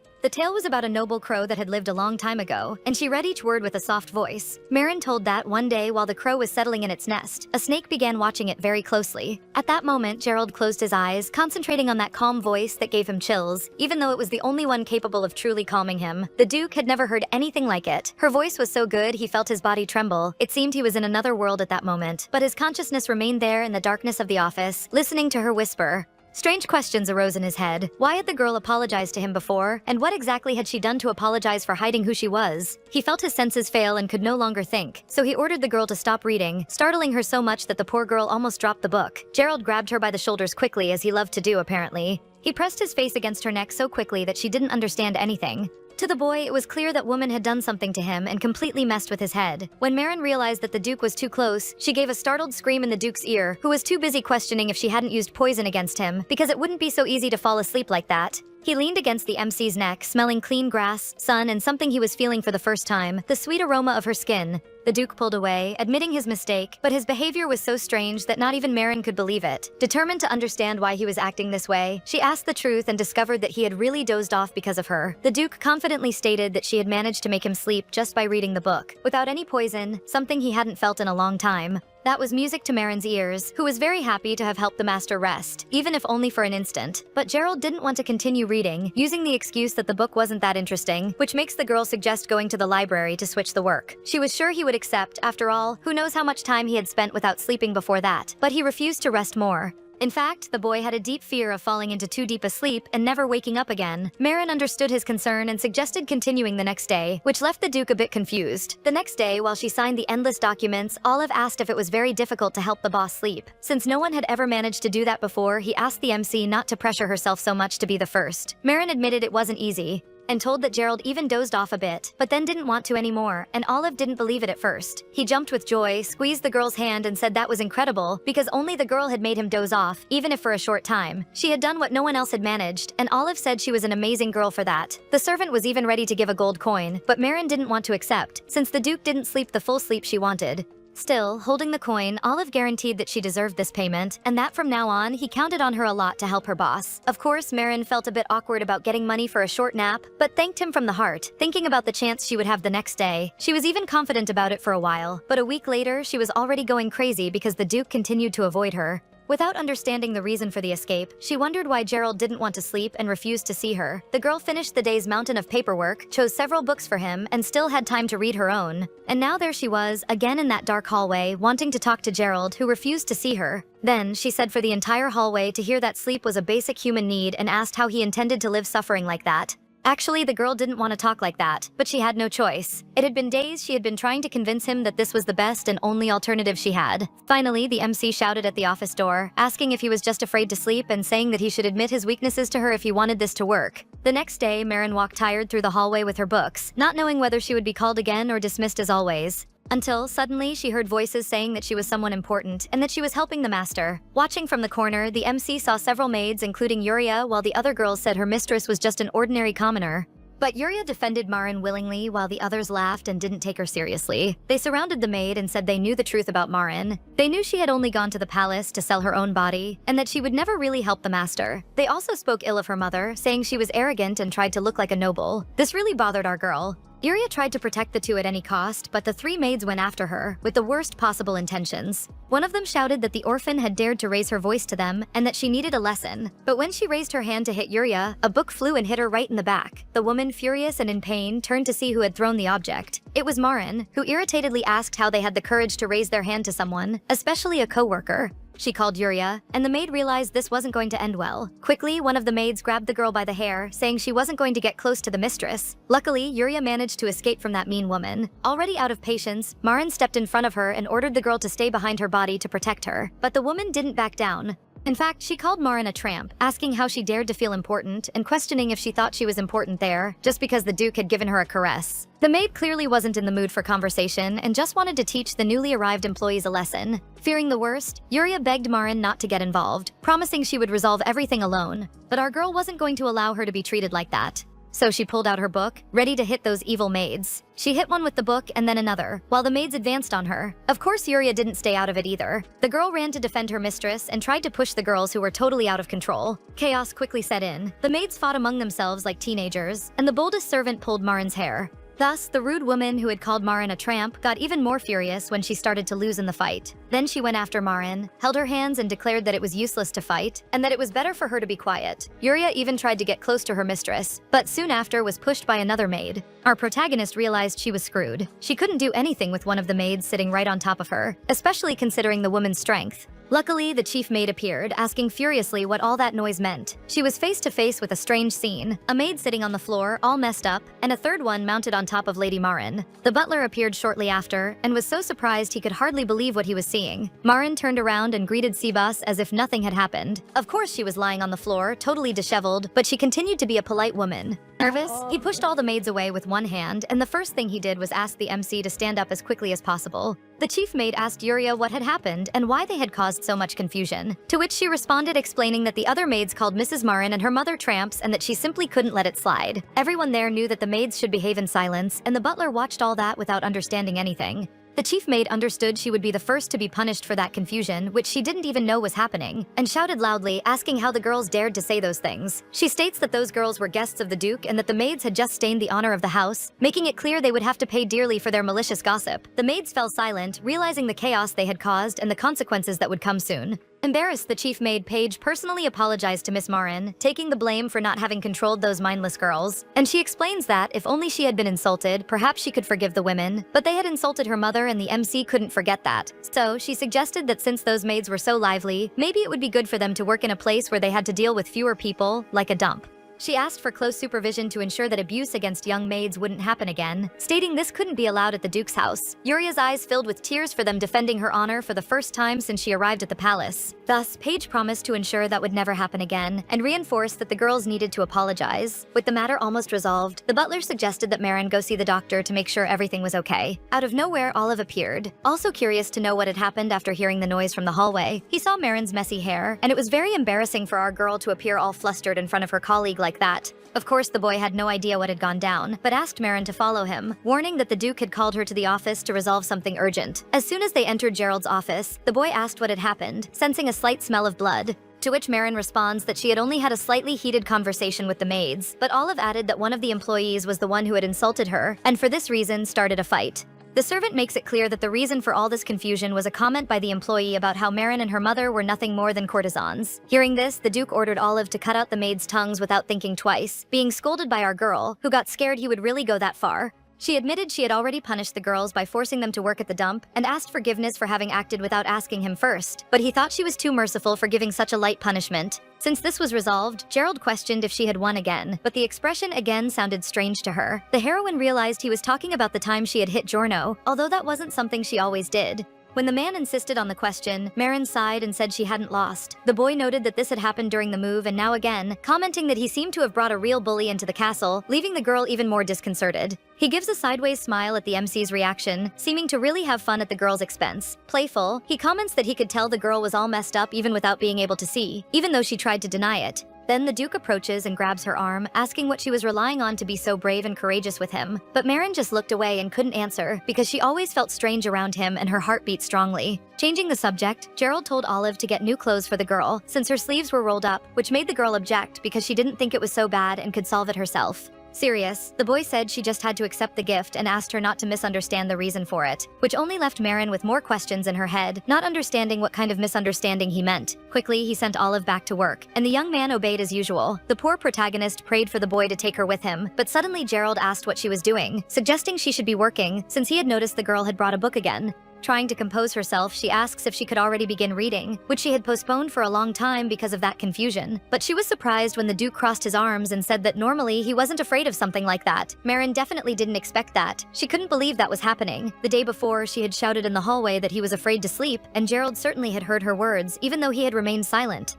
Actually, she didn't think he could hear from inside the office, but now she was sure she was completely wrong. Smiling, the Duke suggested she begin reading to see how she would handle things this time. The book she chose was about the Siren Desert, which lay between the Omen Empire and the Sanders Empire, and was the ancient home of thousands of dangerous monsters. It was the duty of the Duke's family to contain the monsters that came out of the desert to ensure the safety of the people. A long time ago, the battle against the monsters had finally ended and only the remaining warriors needed to return home, but some problems arose. None of the scouts who had been sent on the search returned, so the Duke knew they couldn't advance until they found the missing ones. There was still no news of Henderson, who was a key piece for them. Then, one of his men informed him that he had found the cause of the knight's disappearance. But it was something so serious that he would have to see it with his own eyes. The scene was almost magical. The knights had reached a kind of garden with giant flowers.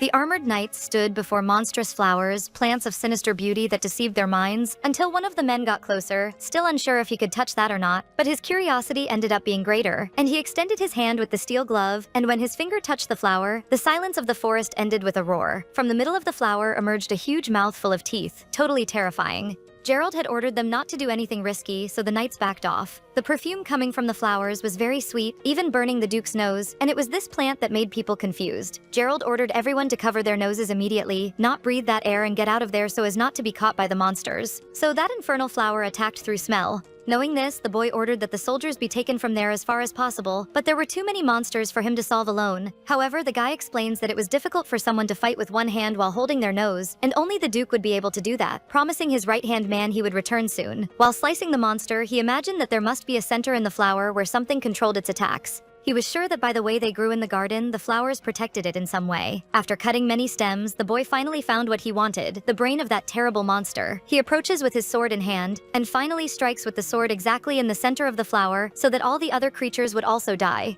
Gathering all his will, Duke Gerald drove the blade deep into the heart of the plant, making a terrible scream echo, piercing the silence of the forest. At that moment, a flash struck the boy's eyes as if a lightning bolt had fallen in front of him, but even upon opening his eyes, the Duke realized he was still in darkness, and it was on that very day that he became blind. This time, the boy managed to fall asleep again. And when he awakened, he didn't even notice how much time had passed since Marin had been there. He didn't even remember when was the last time he had dreamed. Beside him was Mr. K, who told that the Duke had slept for about an hour and that he had been around the whole time. Sleeping was indeed wonderful. With just 1 hour of sleep, his body was already full of energy. As always, his thoughts fled to Marin and to how she was a strange and surprising woman, but also dangerous, someone who could both alleviate his pain and lock him in it forever. Now the boy was even less sure about what to do with her. Speaking of Marin, the woman still seemed disheveled because of the fight and knew she needed to change as quickly as possible. She felt she had a horrible appearance and wasn't surprised that Olive had been so surprised to see her. But her thoughts were interrupted by a knock on the door. It was Uriah, who was worried and wanted to know if everything was okay with her mistress. The girl answered yes, since the Duke hadn't even reprimanded her, so there was no reason for concern, and she assured that everything was fine with Uriah too. Unfortunately, that had already happened to her many times before, so the girl was used to the hostility and mockery of other maids. With a gentle voice, Marin called the maid by name and held her hand carefully so she would feel her support. She asked that Uriah never again say that was normal, and stated that if anyone offended her again, she could run to her, because the MC was willing to fight for her whenever she needed. Her words leave the girl emotional, and very grateful, not just for what she said, of course, but for the mistress having defended her earlier. But for Marin, she didn't need to thank her. After all, they hadn't only offended Uriah, but also her mother, and that was unacceptable. Changing the focus a bit, the girl comments that her mistress could treat her informally from now on. The MC was older than her, so it was the least she could do, and it would be hard to say no to Uriah when she asked for anything making puppy dog eyes. With everything resolved, the redhead offers to fix the protagonist's hair and mend her dress, which she accepts. After all, she didn't have so many clothes to throw away one more. Taking advantage of the subject, she asks what the meaning of a gift in the form of clothes was around there, which makes Uriah ask if she had received this gift from someone, but the girl explains that not exactly, she only thought about it because of the talk about mending the clothing. The maid thought for a moment and answered that, in the West, this really had a special meaning. It was said that the person who gives the gift wishes to possess the one who receives it. She explained that lovers usually give gifts with exactly that meaning, signifying the desire of possession. Hearing this, Marin was shocked and didn't know how to react to the maid's words. It can't be that Gerald saw her this way, right? Shortly after, Olive asked Marin and her mother to go to the visiting room, but she had no idea about the reason for the call. A very elegant woman greeted the two, and curious, the MC asked who she was, to which the girl responds, introducing herself as Edra Smul, a stylist from a dress shop called Blora, and she was there to make 2 dresses for the ladies. In the original story, Edra was the personal stylist of the main character. The women bowed politely to greet the artist properly, introducing themselves formally. However, Roanna couldn't even imagine why the Duke had decided to call a stylist to make dresses especially for her, even though Marin tried to explain. The MC asked if her mother also had the right to a dress, and the stylist confirmed that the Duke asked her to make outfits for both. That catches our girl by surprise, because she thought the gift was just for her. But in fact, the Duke didn't only think of Marin, but also took care of a dress for her mother. The girl had no idea he had this attentive side. More excited, the girl explains to her mother that since she helped Gerald the last time they saw each other, he probably decided to give a dress as a sign of gratitude. With that aside, Edra pulls out her measuring tape, excited to take the measurements of both and get to work. Marin remained still while the stylist walked around her, measuring all the girl's dimensions, but something caught Edra's attention. Although the girl introduced herself as a commoner by not having given any surname to her, Marin had a lot of familiarity with this measurement-taking process. Plus, the fact that they had ordered her to make as many dresses as the girl wanted was definitely something. Looking carefully at the MC, an idea arose in her head. Maybe that would turn into an order for a wedding dress, noting that it wasn't for nothing they had asked her to start with the underwear. In that case, she couldn't miss the chance. If she sewed the dress for the future Duchess, the fame of her atelier, which had been in decline, would spread again. The stylist decided to prove her worth with the best possible outfit, because if there were many clients and orders, she would become filthy rich.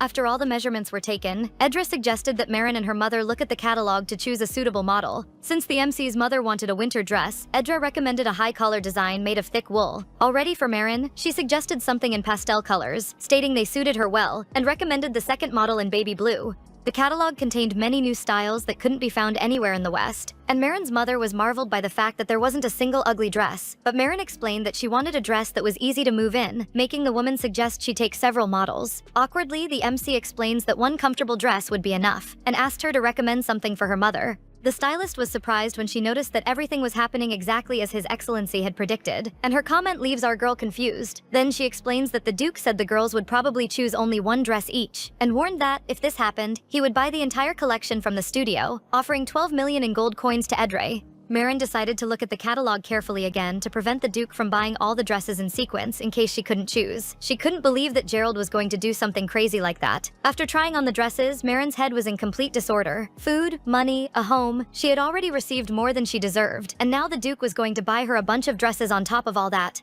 She even felt a bit uncomfortable because all she could do for him was read stories to help him sleep. While she searched for a nice book to read to him at the library, Zero approached and asked if something had happened to the girl. His presence startled the girl, but he continued, wanting to know why she looked so tired. The boy asked if she shouldn't be happy, since they said she had spent the whole day choosing dresses. Information he heard from Olive, who was a real gossip by the way. But for some reason, her face didn't at all express the happiness she certainly should feel. Marin's lips were tense, as if she were deciding whether or not to tell the truth. Finally, the girl confessed that she was worried, because she felt that all she did was accept the Duke's favors without giving anything in return, and that this was too much for her. Zero had already started thinking that something bad had happened, but hearing that, he concluded that the Duke probably had more money than the Emperor himself, and Marin should worry about that. Trade with the desert was a monopoly of the ducal family, and he certainly should have a mountain of money. Marin hadn't thought of that before. She knew that the Duke was a fairly rich boy, but didn't imagine to what extent. Even so, no matter how rich he was, she felt she couldn't act this way and decided that she needed to repay him in some way for everything she had received gladly. A bit uncertain, Marin asked the boy how much stomach pain Mandelson's poison caused, and the young boy explained that this depended on the person, because each organism was individual. He couldn't help but notice she was very interested in the plant. Then she explains that she had heard the plant was also used as a remedy, so she got curious to find out if there was another plant that could help relieve stomach pain. Serious, the young man admitted he couldn't give any advice, since he clearly wasn't a doctor, to which the girl responds with an apology, explaining that he seemed to know everything, which wasn't entirely wrong to assume. With his ego inflated by the girl, Zero commented that he had a remedy that stopped stomach pain, but that it wasn't really an antidote, and questioned if Marin really needed it. With her confirmation, the boy agreed to deliver it to her. Thus he followed, while Marin tried to convince herself she was making a good choice. She wanted to help the Duke until the heroine of the story arrived, but she had to test how dangerous the poison from that plant was. And what better way to do that than experimenting with the method on herself? In my opinion, this was a great stupidity. The next morning, she went to the Duke's garden and immediately found that same dandelion. There were large flower buds growing there, and since she needed to squeeze the juice from the flowers, it was good to collect as much as possible. Our girl remained in the garden for a long time and didn't notice when it began to get dark. It was time to meet his lordship. For this reason, she wouldn't have time to extract the juice from the flowers, so Marin decided to simply eat the flower to test the effects on herself. In the office, she stood before the boy again and asked him to close his eyes calmly so she could begin reading. But Gerald soon felt a strange smell coming from the MC. After all, his sense of smell was too sensitive to anything. It was strange for her to think that the Duke could even smell the aroma of a flower chewed and swallowed by her. It was an incredible sensitivity, and the MC admitted that she had eaten some flowers, questioning if the aroma was distracting him. Hearing that, the boy asked if perhaps Olive was letting her go hungry, but she stated that he always took care of her and that she ate until she was more than satisfied, confessing that she had simply tasted the flower out of boredom. Gerald laughed at the answer and said he probably needed to try harder to occupy her mouth. Then, and Marin wanted to disappear from so much shame. Trying not to fantasize too much about what that meant, the girl decides to begin her reading of the night. This time, it was a story about a widowed mother who lived with her kind and beautiful daughter. By a stroke of luck, the gentle mother had met a handsome young man and soon fell in love with him. Marin hadn't even read a paragraph when she felt something strange in her stomach. While she tried to read that one day, the mother told the daughter that she would have a new father. But her stomach growled loudly throughout the office, and our girl was hit by a surreal pain. The Duke asked if that was really a fairy tale, commenting that the writing seemed strange, but she insisted that everything was fine. Marin even tried to continue, but her stomach began to rumble louder and louder, and immense pain pierced her entire body. The girl fell to her knees, trying to explain that there was something wrong with her stomach, even though she couldn't put together the right words for it. Marin no longer had the strength to contain herself. Then she quickly interrupted the reading and ran to the exit, asking forgiveness from the Duke. The rumbling in Marin's stomach made the Duke smile slightly, but he soon began to laugh loudly, and the pleasant sound of his laughter echoed throughout the office. It was funny to think that all the girls he had met until then made every effort to look innocent. But Marin had just run to the bathroom and would probably be embarrassed even to look at his face the next day. After the laughing fit passed, the boy wondered if the flowers there had always had such a good aroma. When she finally arrived in her room, Marin felt embarrassed just thinking about the Duke laughing at her, thinking she could hardly face him again. She didn't imagine that, during the reading, she would run to the bathroom and all because of that damn flower. Ready to burn with shame, Marin blamed herself for everything and cursed for having tasted that flower precisely that night. Yuria entered her mistress's room suddenly, asking how she was feeling after seeing her run to the toilet. When the MC asked how she knew she was sick, the girl explained that the assistant had handed her a stomach remedy and told Yuria to take care of Marin. That is, now, not only did the Duke know that she had run to the bathroom, but also Olive, which was a double disaster for the poor protagonist. The girl lies down, explaining that her body was fine, but the same couldn't be said about her heart, and the maid even thought her mistress had a fever. But the MC explains that the temperature was definitely not her biggest problem, because at that moment she was ready to die of shame. Suddenly, Yuria saw a basket of dandelions and asked if she could use some of them. And sincerely, Marin said she could use everything because she felt nauseous just looking at them. The maid carefully took a flower and asked Marin to wait a bit, wanting to help her as quickly as possible. She had made a compress with the petals and put it on our girl's forehead, explaining that she had learned this as a child and that if she made a paste of dandelion with water and applied it, the person's temperature would drop quickly. Surprisingly, our girl's discomfort was diminishing little by little, which doesn't surprise Yuria, who told that she used to do this for her younger brother. Marin gets curious about the girl's brother, and she explains that the boy worked as an apprentice knight on the property. She was very grateful that the maid had taken care of her and for being so helpful. The next second, the girl jumped as if she had received a shock. This was all because Marin realized that although the plant was listed in manuals of poisonous herbs for causing stomach pain, it would hardly be possible to give dandelion to the Duke. However, she thought she could just apply it to his skin. Of course, she didn't know if it really was effective, but there was still a chance Marin could at least alleviate his suffering a little. She thanked the maid for her attention, and Yuria was happy to have been able to help her mistress, even though she didn't know exactly what Marin was talking about. The scene was a bit worrying to the maid, who looked at the MC as if she were crazy. Apparently, it wasn't for nothing that the assistant had told her not to take her eyes off her even for a second. The next day, the girl arrived at the boy's office, still feeling embarrassed after the escape to the bathroom the previous day. The Duke was even surprised that she had appeared, and the girl asks if something had happened, pretending she wasn't dying of shame, and the boy just said no. However, before reading the fairy tale, the girl decided to ask him for one thing, and Gerald questioned why he should attend to her request like that, to which she responds that what she wanted to do would be to help Gerald, which left him even more curious. The heroine asked him to trust her, but for that she would have to touch the Duke, so she requested his permission. Hearing this, a certain strangeness arose on Gerald's face, and he asked the girl to repeat what she had said. This worries the girl. Certainly he must have thought, how dare she touch him being a commoner. So Marin wanted to explain before he misunderstood her even more. She assured that it wasn't anything he was thinking, but the Duke was already approaching slowly. Gerald got very close to her and asked in her ear if the girl was warning him that she was going to attack him at that moment. The poor girl blushed like a ripe tomato and looked at the boy with surprised eyes, while the boy stared at her, waiting for an answer with his chest exposed in the half-open robe. Since the silence wasn't broken, he suggested that the MC was warning that she was about to attack him right in the neck, which she denies desperately, making the guy question if she hadn't just said she was going to touch him. Something that wasn't quite a lie, but he didn't know that. On a table next to them, there was a mortar with crushed dandelions, and on a tray, a white cloth. Still standing with the unbuttoned robe, the Duke asked where Marin wanted to start touching, and it was impossible not to notice his defined body. Even so, the MC tried not to look at the exposed part where she really wanted to touch him, but he was so handsome that the girl couldn't explain absolutely anything. Gerald questioned if she was an assassin or something like that and wanted to touch him with a sword, catching the lady by surprise. Certainly the Duke was teasing her. Tired, Marin explained that she had brought a mixture made from crushed petals and that she had heard it was wonderful for relieving headaches, so she thought it could help. But Gerald admitted he hardly needed that because he felt great at that moment. Even so, the girl insisted that she knew the boy had a terrible headache every day because of work. She wanted to relieve the tension and asked him to try, promising that if the method didn't help, she wouldn't bother him anymore. Finally, the Duke agreed to accept the help, and she was very happy because she was already ready to be expelled from the office empty-handed. So it was time for her to shine. Marin carefully approaches the boy, moving his hair out of the way slowly. She felt an immense desire to remove Gerald's blindfold, but knew the Duke would be furious and wouldn't allow that to happen, so she just warned that she would apply her mixture. The boy asked why she was applying it on his eyes and not on his forehead, to which the MC responds that to get rid of a headache, it was necessary to cool down the heat accumulated in the eyes, making him ask if popular tales didn't say that ointment shouldn't be applied to healthy people. Already stressed, the girl applied while thinking that if she said it was a good remedy, he could just sit in silence. But Gerald asked if the MC was making all that pressure on purpose. But Marin assured that she in no way intended to harm him. She only wished to help him relieve the severe headache and eye fatigue. However silly it might seem, even with that plant before his eyes, he remained incredibly handsome to the protagonist's eyes, and to mine too. While the cloth with the crushed plants rested on his eyes, Gerald asked when she planned to begin reading, and Marin didn't even notice how she had gotten lost while admiring his face. She began to read again with a soft and gentle voice, hoping that this time the plant would help the boy feel at least a little less terrible. While reading the stories aloud, she noticed that as soon as she reached the last line of the tale, His Excellency woke up immediately. That's why she was constantly looking for stories that were at least a little longer, so that he would continue to sleep while she read them and not wake up after a few minutes. When she finished reading, the MC wondered if the boy was sleeping deeply that day, whispering that she would remove the bandage. She approached carefully and removed the cloth with the plants from his face, but at that moment, the Duke woke up. The boy quickly grabbed her hand and asked surprised what that was. Or rather, what kind of herb she had applied to his eyes. She didn't try to hide the truth, answering that it was weeds from the Duke's own garden, and that it was the same thing she had eaten the day before. Gerald guessed immediately by the smell, and his sense of smell was simply incredible, because he really didn't miss any. The Duke asked with interest what the weed was called, to which Marin responds that the flower was called mandelson. After losing his vision, the boy had begun using a blindfold to protect his eyes from irritations. But whether his eyes were closed or open, any touch, even the lightest, burned him. However, that day, for the first time, he didn't feel the terrible burning sensation, even while the herb slowly wet the blindfold that covered his eyes. That had been touching his eyelids for a long time, but the Duke felt no pain at all.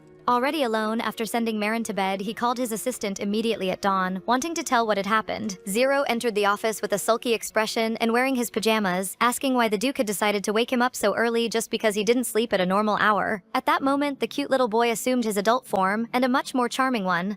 Olive asked Zero to lower his voice, but the young man got indignant, stating that the Duke had vision problems, not hearing problems, and that summoning everyone in the middle of the night was the real problem. Gerald reprimanded him for addressing him informally, but the alchemist said that, if he didn't like something, he could fire him, and that when he returned home, he could also receive the title of Duke. While they engaged in a silly discussion about titles, Olive remained calm until interrupting. And finally, the young man reported that Mr. Zero hadn't slept for 3 nights, developing a new remedy for the master, and that's why he dared to talk that way, leaving the boy angry for having given away the game. He even tried to shut the boy up, but Olive explained that this was why Zero was so irritated. He hadn't been sleeping properly for a long time. Gerald noted their loyalty, but didn't show surprise at how desperately Zero tried to help him. Without patience, Zero suggested that, if there were questions, it would be better to ask them quickly because he was incredibly sleepy and was going to return to his room regardless of anything. Gerald decided to ask about the plant Marin had applied to his eyes that night. And this makes the boy comment that recently many people had been interested in that weed and questioned if it hadn't been Marin who became interested in it by chance, because it was unlikely that any other person would have asked about it. Gerald called her the temporary employee, and even the alchemist was surprised to see that the Duke referred to her exactly that way, which was actually confirmed. And a slight playful smile appeared on the alchemist's face, who said he liked that girl so much that he suggested Gerald give her to him. But the Duke responded that that girl wasn't an object, although he still didn't call her by name. Impatient, Gerald stated that Zero was completely losing focus on what he was saying and didn't understand the situation, until he finally revealed what was no longer a secret to anyone. Marin was only his. The man who had never succumbed to the temptations of countless noble girls now called a girl his. This really surprised Zero. Olive and the alchemist exchanged glances. That man had never said anything like that before, and it was the first time they heard such words from the boy. This meant only one thing. Things would definitely be more interesting now that he knew this. So Zero made it clear he would remember that conversation. Sometime later, he called Marin to talk.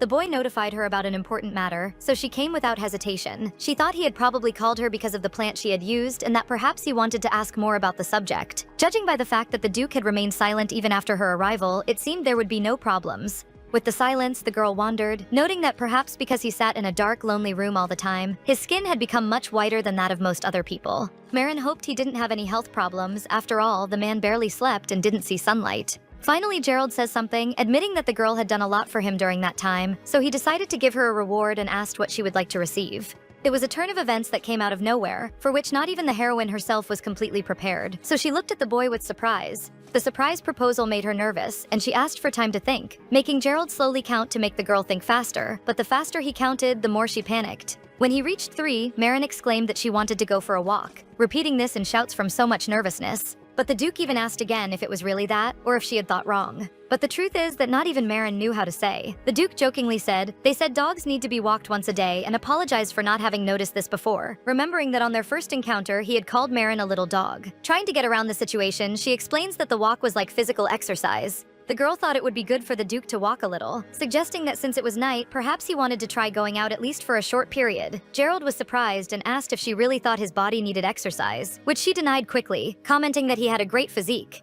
Marin only thought of his pale skin and how he always stayed in his office, and could have said she simply expressed herself poorly and asked that he spare her life regardless of anything she did. It was for this reason that the boy found the temporary so interesting, because any other one could have said she didn't think properly and asked for something else, but Marin didn't do that. Therefore, without hesitation, he said he was ready to fulfill her wish at that moment and even got up from the sofa to leave. Turning his head in her direction, the boy calmly suggested they take a walk. The thing is that Marin hadn't even said she'd like to go with him, but that's how they followed, with the moonlight illuminating the ducal castle, and before him stretched a field of dandelions swaying in the gentle night breeze, illuminated by the cold glow of the moon. Marin was incredibly enchanted because that was the first time she saw that incredible vision. She even comments that she used to go there in search of flowers, but only now realized how much more beautiful that place was at night. The boy asks if she didn't mind the cold that there was at that hour, but the MC responds that no, and that the heat radiating from Gerald kept her warm. Marin seemed happy that the boy was leaning on her instead of using his cane, and comments that walking at night was a very good experience before asking if the garden lights were bothering him.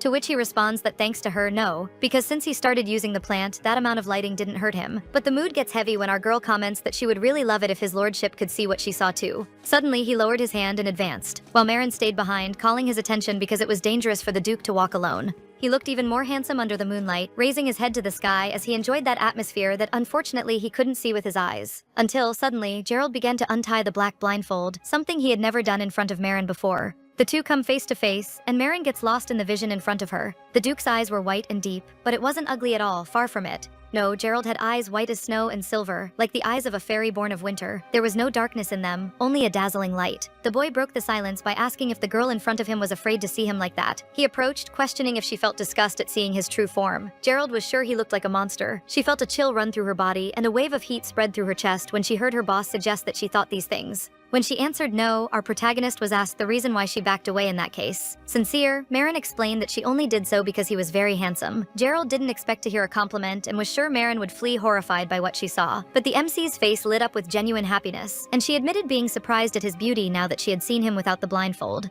He approached even closer, ran his hand over her cheek and whispered that he regretted only one thing. He wished he could see her expression, but unfortunately it was impossible. After the incident with the monster, the color of his eyes had changed from black to silver, and silver was the color of the eyes of monsters in that world. So, he had spent the last years hiding his eyes at any cost, because he himself questioned if he hadn't become a terrible monster. But now, that woman who intrigued him so much was in front of him saying they were beautiful. Suddenly, the moment of the two was interrupted when someone shouted for the Duke. It was Olive, who arrived panting and made his master question the reason for all that commotion and why the assistant was so nervous. Apparently, the boy was carrying a letter in his hands and explained that it had just arrived, being a very important message. The letter with the red seal was special. It revealed that the Count's wife had recently passed away. Marin held her breath. She knew who that woman was to Gerald, and that unfortunately they were close relatives. He remembered the girl as a child, calling him a brat in the middle of her games. Back then, the young master didn't like that his sister called him as if he were a small child and wanted to grow up as quickly as possible. Gerald was short, and his sister frequently mocked him because he didn't even reach her waist, which is why she called him baby, leaving him even more stressed, even though she offered sweets in compensation. But the young boy frowned and promised every time that he wouldn't play with his little sister anymore, even with the bribery. She knew the boy's character very well. She knew he would regret it, especially after seeing the size of the sweet she had brought that time. The girl laughed because she was ready to do anything for her little brother, even fetch real stars from the sky. Holding out her pinky finger, she asked him to promise he would continue playing with her and that he would never get offended again. The relationship between them was very close. The sister loved the brother intensely when they were children and were always together. However, the day Gerald would have to keep the promise made to his sister never came, and unfortunately, the situation transformed into a real horror. This happened because the blood secret manifested too early. Even a low sigh hit his ears as if his eardrums were about to burst, and he didn't understand anything. His sister also didn't understand why the parents wouldn't help Gerald when he felt so much pain, but unfortunately, they couldn't do anything. The boy lay on the floor and cried bitterly from the unbearable buzzing in his ears, while the girl shouted that he was hurt and someone needed to do whatever it took to help. The boy was only 5 years old when he began to live the torments of hell, and unfortunately had to deal with this alone. Because from that day on, he was locked in a huge tower and lived solitary. Having learned from his father about the blood secret, he dedicated himself entirely to the practice of controlling the 5 senses he still had. As a result, the time spent in complete solitude became much greater than the time the young master spent with his family. On one of those days, while sinking into solitude, the boy heard a painfully familiar voice that gave him chills, calling him affectionately a brat. He couldn't help but recognize it, because throughout his childhood, it was that voice that had supported him in difficult times and was always there. It was his now-grown sister who now knew everything about the family secret and also about her younger brother's condition. She also knew very well that the young master could hear her voice even from far away, and there was no need to approach him secretly. The sister told that their father had gone too far. He didn't want to let the girl say goodbye to her brother before going away with her new husband. She really wanted to tell him about her husband, a handsome and gentle man with whom she had decided to spend her entire life. The sister even promised to live well and asked Gerald that as soon as he managed to leave the tower, she would be eager to see him in the south. Just like in childhood, she held out her pinky finger and was sure the brat would understand her and feel it. And so it was, because warmth hit the little boy's hand. However, she really wanted to see how he had grown, wondering if he had already reached the height of her waist. Tears ran down her face as she lamented the fact that she couldn't give a simple hug to her brother. Gerald heard every word and decided that his sister should know that he could hear her even from far away. Until he had an idea, he threw a stone from the window, which broke quickly. He had tied a cloth with a note congratulating his sister on the wedding. The girl took the stone in her hands and upon seeing the message, began to cry even louder, thanking her dear brother. Gerald, on the other hand, looked through the broken window and just prayed that his sister would now live well and happily with her new husband in her new life. That was the last meeting between them, the last conversation of the two, and today the boy's black carriage arrived at the huge palace. Knowing he wouldn't find the woman there, an assistant stopped beside Gerald and asked the boy to take a special cane with a silver engraving. It was an unusual object. Mr. Zero had asked him to take the cane, and the boy simply needed it today. At first, the Duke didn't understand why the alchemist asked him to take that item in particular, since he had never traveled with something like that before. But as soon as he pulled the handle with one finger, he immediately realized that the cane contained a very sharp blade. So he asked Olive to tell Zero that the alchemist had done a very good job and seemed to know that the Duke would definitely need that item today. Before he entered the carriage, someone shouted for Gerald. It was Marine, running in his direction with a suitcase and shouting that she would also like to go. She bowed deeply before the boy, and he called her again temporary, as he always did. Gerald comments that he had heard from Olive that the girl couldn't ride in a carriage and asked if she would be okay during the trip. But despite her saying she had no problems, he thought that even if she could, the swaying would be too difficult for her condition. The boy knew how she felt, but warned her not to overdo it, and stated he could take care of himself. What worried Marine most was the fact that the boy had barely slept in recent days, and she just wanted to read a book to him in the carriage so he could rest, but she was interrupted by Gerald, who, leaning on his cane, promised to return soon and guaranteed that everything would work out. Defeated, Marin handed him a brown box and asked that he at least take it, because inside was the same Mandelson herb she used with him. Without thinking twice, the Duke accepted the gift, knowing he would certainly need it on the trip so that headaches wouldn't bother him. For some reason, Marin felt very nervous when she saw the carriage. She stopped again, taken by fear, but tried to calm down, thinking that no one would get hurt. Gerald entered the carriage, which began to slowly move away from the castle, while Marin followed him with her eyes, deeply wishing him a good trip.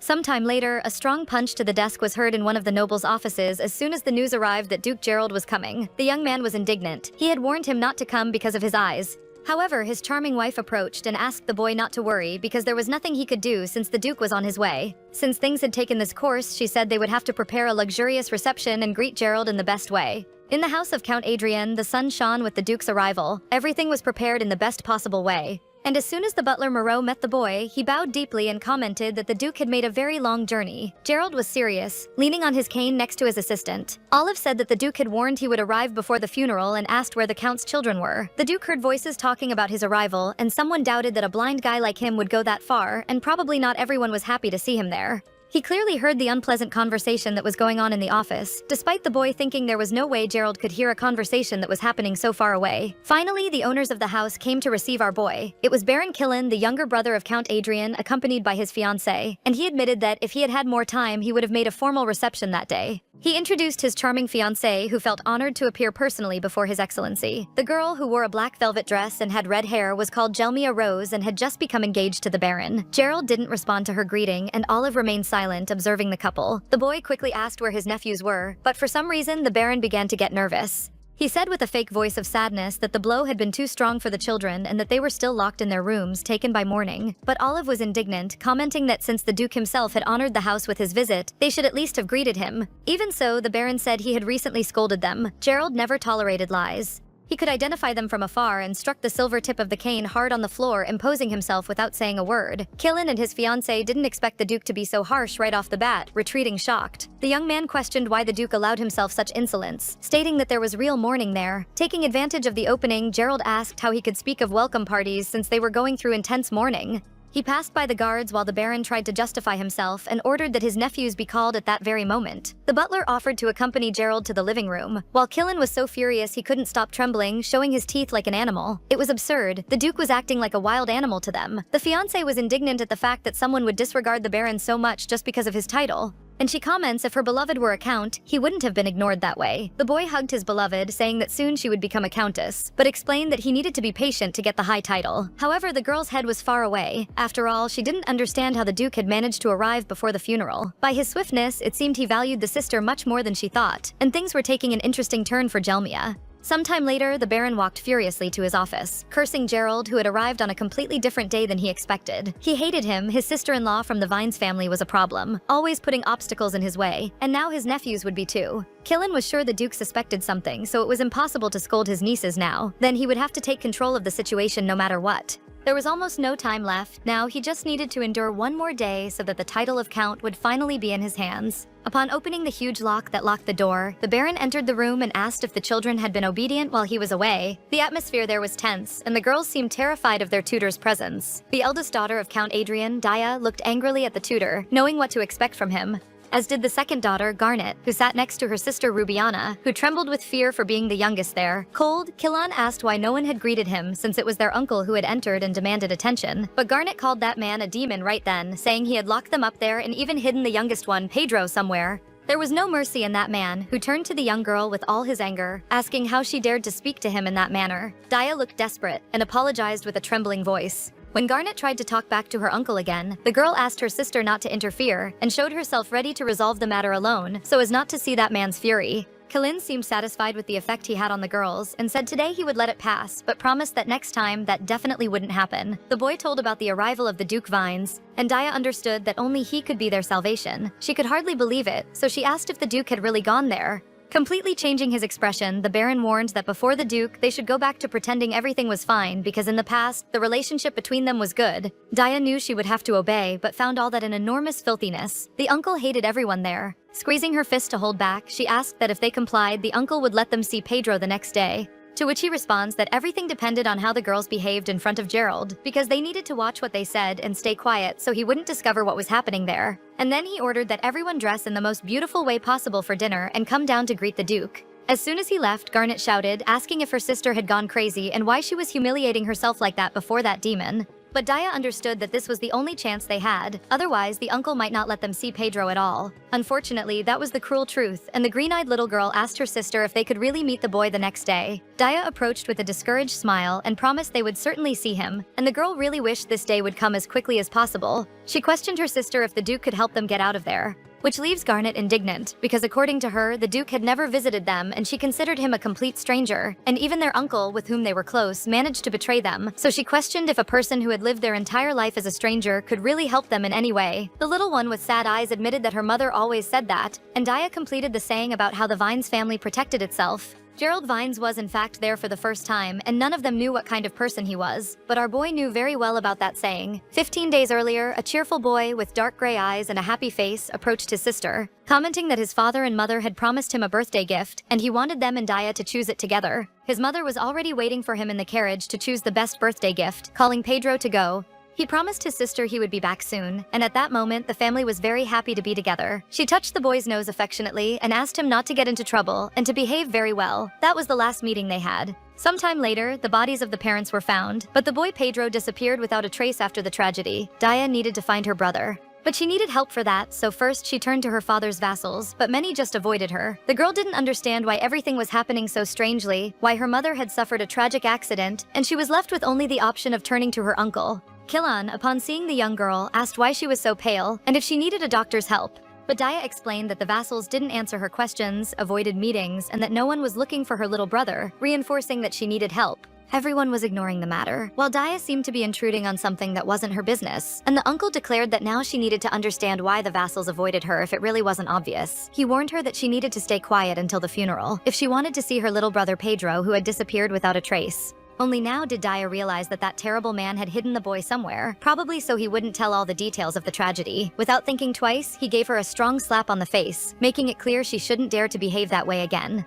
Killan was furious when he said it was good for the girl to mind her tongue and ordered her to go up immediately to the room with her younger sister, adding that, if she behaved, perhaps he would bring her little Pedro alive and safe and sound. She had no choice but to become obedient, because only that way perhaps she could see her brother. For that, she needed to listen to that man, not make noise and stay in the room according to his orders. Thus, the Baron locked them up with an iron chain and a huge padlock there. Daya tried to keep strong while she felt an incredible longing for her mother and remembered her with tears in her eyes. She remembered when she was still just a child and asked about her mother's brother because she really wanted to know why he didn't visit them. To which her mother responded that the Vines family had too many enemies, that they were protecting their own family and that, even if he wanted to, he couldn't come. She always repeated that no matter what happened, the girl should remember one thing. The Duke of Vines protected them, and her little brother would protect all his daughters without thinking twice. Now she was telling the same story to her little sister, and both were sure that man could help them. Despite this, the young girl questioned if His Grace, the Duke Vines, who hadn't even responded to the letters sent during all this time, would really defend her. Gerald, on the other hand, was very eager to deal with Killan immediately, but knew the time wasn't right yet. His hidden assistant, Kai, had been tracking him for a long time, and soon he should expose him. It was only necessary to wait a little. His thoughts were interrupted when Olive reported that the young Killan was organizing tomorrow's funeral well and commented that most of the southern aristocrats had not received any invitation. But that wasn't all, and from Olive's somber face you could tell there was still some terrible information. Apparently the bodies of the Count and Countess were so damaged that they were cremated immediately, but Gerald couldn't believe this. This information makes him grit his teeth hard.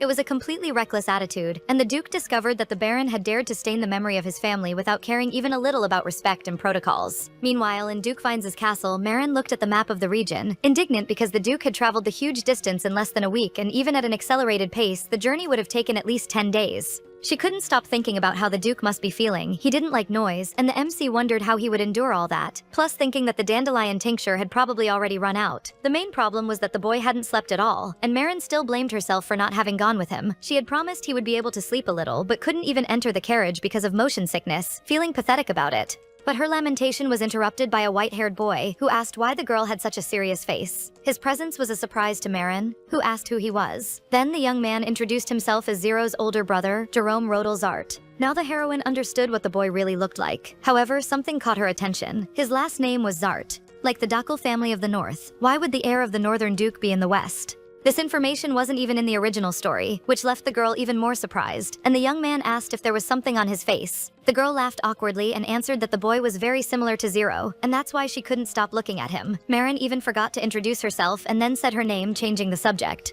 The boy commented that it was a pleasure, but insisted on knowing if he really looked so much like his brother. and she says he was the spitting image of the little boy, and that was exactly how little Zero would look when he grew up, which was lucky for him in Jerome's view. Apparently the boy knew his worth well. To be honest, he considered himself a very attractive young man, or rather, the most beautiful in the Empire. Even Marin comments that she had never seen a man so charming and handsome who was as pure as he was before. Her compliments leave the boy a bit confused, but Marin was sincere in her words. That's when she realized she hadn't answered his question, so the boy repeats that he wanted to know what was worrying her so much, which left her with worried eyes again. Without hiding anything, the girl explains that during all this time she had been thinking about the Duke, and that thoughts about him simply wouldn't leave her head all day. Even the young man noted that he worried her too much, something not even Marin herself liked to admit. She denied it, stating that it definitely wasn't anything like that, and Jerome realized how everything was developing in an interesting way between them. The only thing the girl couldn't hide was her deep feelings for Gerald, which were given away by the color of her cheeks. Marin was sure that, being the strongest and most reliable hero of the Empire, the Duke would go through all the trials and find happiness, so there was no need to worry about him. But no matter how much she tried to compose herself, the boy wouldn't leave her mind, and this became even more evident after his departure. Sometime later, the girl went to the stables to give affection to the horses, carefully petting the snout of the horse, white as snow, who felt her warmth. The girl wondered how long she would have to perfect her skills to leave just like the Countess, and the horse rubbed his nose against her cheek, as if he sensed Marin was worried about something. The girl laughed, more excited about the idea that the horse was licking her face to get her out of the spiral of bad thoughts. Suddenly, Sebas appeared with his usual friendly smile. Our girl didn't expect to find him there, and when she asked what had brought the butler to the stables, he answered that he just needed a quiet place to think. He told that since he was a knight, he used to go there when anxiety tormented his head, and today, out of an old habit, he had gone there again. The butler's face was clouded with worry. Certainly something must have happened. But Marin couldn't even question that, because he changed the subject by asking if you could tell that he was taking very good care of the horse every day, to which she responds that the animal looked great, and despite advanced age, his coat was shiny and he was full of strength. Smiling, Sebas revealed that that horse had belonged to the young Countess Adria, and it was evident how well it was taken care of in the Duke's house. The Countess loved riding and frequently begged her butler to teach her fencing skills, but because of his duties as vice commander of the Order of Knights, Sebas hardly had time for the lessons. Hearing these stories, Marin comments that the Countess must have been a very active person, and the man admitted that, indeed, that girl was full of vitality. The man's heart still ached terribly for everything that had happened, and the MC decided to leave him alone with his memories of the Countess because of that. Before she could leave, the butler apologized for having spoken so much, remembering that the girl seemed bothered by something, so he said she could vent to him if she wanted, but the MC explains that it wasn't anything serious. In fact, she had only thought that if she knew how to ride a little better, perhaps she could accompany the Duke on that trip. The butler was surprised that those were the thoughts visiting her. Apparently, the girl was really worried about her master. Awkwardly, the girl completes that perhaps she was wrong. After all, even if she were, certainly she wouldn't be of much help. After hearing this, Sebas suggests that he could teach her how to ride, which surprises her, and our girl accepts with great pleasure, although she was afraid of taking up too much of the boy's time. But he answered gently that it wouldn't be a problem for him, because Sebas still lamented that, when the Countess asked to learn, he hadn't been able to dedicate enough time to her, and he didn't want to feel such regrets anymore. And he even added that it would be good if Marin also learned fencing for self-defense if she had interest in it, to which she responds, questioning if she wasn't already too old for that. Friendly, the butler explains that it was never too late to learn, and was confident that, if Marin mastered this art, one day she could be useful to the Duke. With that, the girl accepted, ready to know everything about horses and swords, and promised to study hard so that the butler wouldn't regret his decision. Which makes him smile sweetly with happiness that the girl had agreed, feeling that he would finally be able to fill the void he had inside because of the past. Meanwhile, at the Baron's house, Dia looked at the banquet in front of her with disgust. She knew that so much food in time of mourning was a waste, but she thought that if it helped feed the younger ones, it was better to face this as something good. Finally, the Duke arrived for the meal, and everyone greeted the boy when he entered the dining room. The girls stood up to greet him little by little. As soon as Dia saw the Duke, she couldn't take her eyes off him. That man was incredibly similar to her mother. Gerald approached Killen first, facing him completely seriously with the cane in his hands. The Baron got up immediately and pulled out the chair so the Duke could sit, ordering loudly for the children to greet their uncle politely. Dia spoke up, saying it was an honor to meet the Duke for the first time, said her name and introduced herself as the eldest daughter. Then the second daughter, Garnet, introduced herself and said the name of the youngest, the third daughter, Rubiena, who commented on her uncle's height. With the introductions finished, the Baron interrupted and stated that, since the Duke would share the meal with them today, he had ordered the chef to do his best, and offered the boy to taste the delicious dishes. Gerald didn't respond to anything. He hated that man like no one on earth. Then Olive spoke up, explaining that his master had no appetite today, but that everyone else could begin the meal. The Baron was indignant at the boy's behavior, mentally calling him a blind cripple, and was extremely unhappy about that, although he just agreed with the order. Little Rubiena was the first to exclaim about the delicious dishes on the table, and Dia watched carefully to ensure the girl ate well. The Duke watched the interaction between the girls attentively, almost as if he were studying them.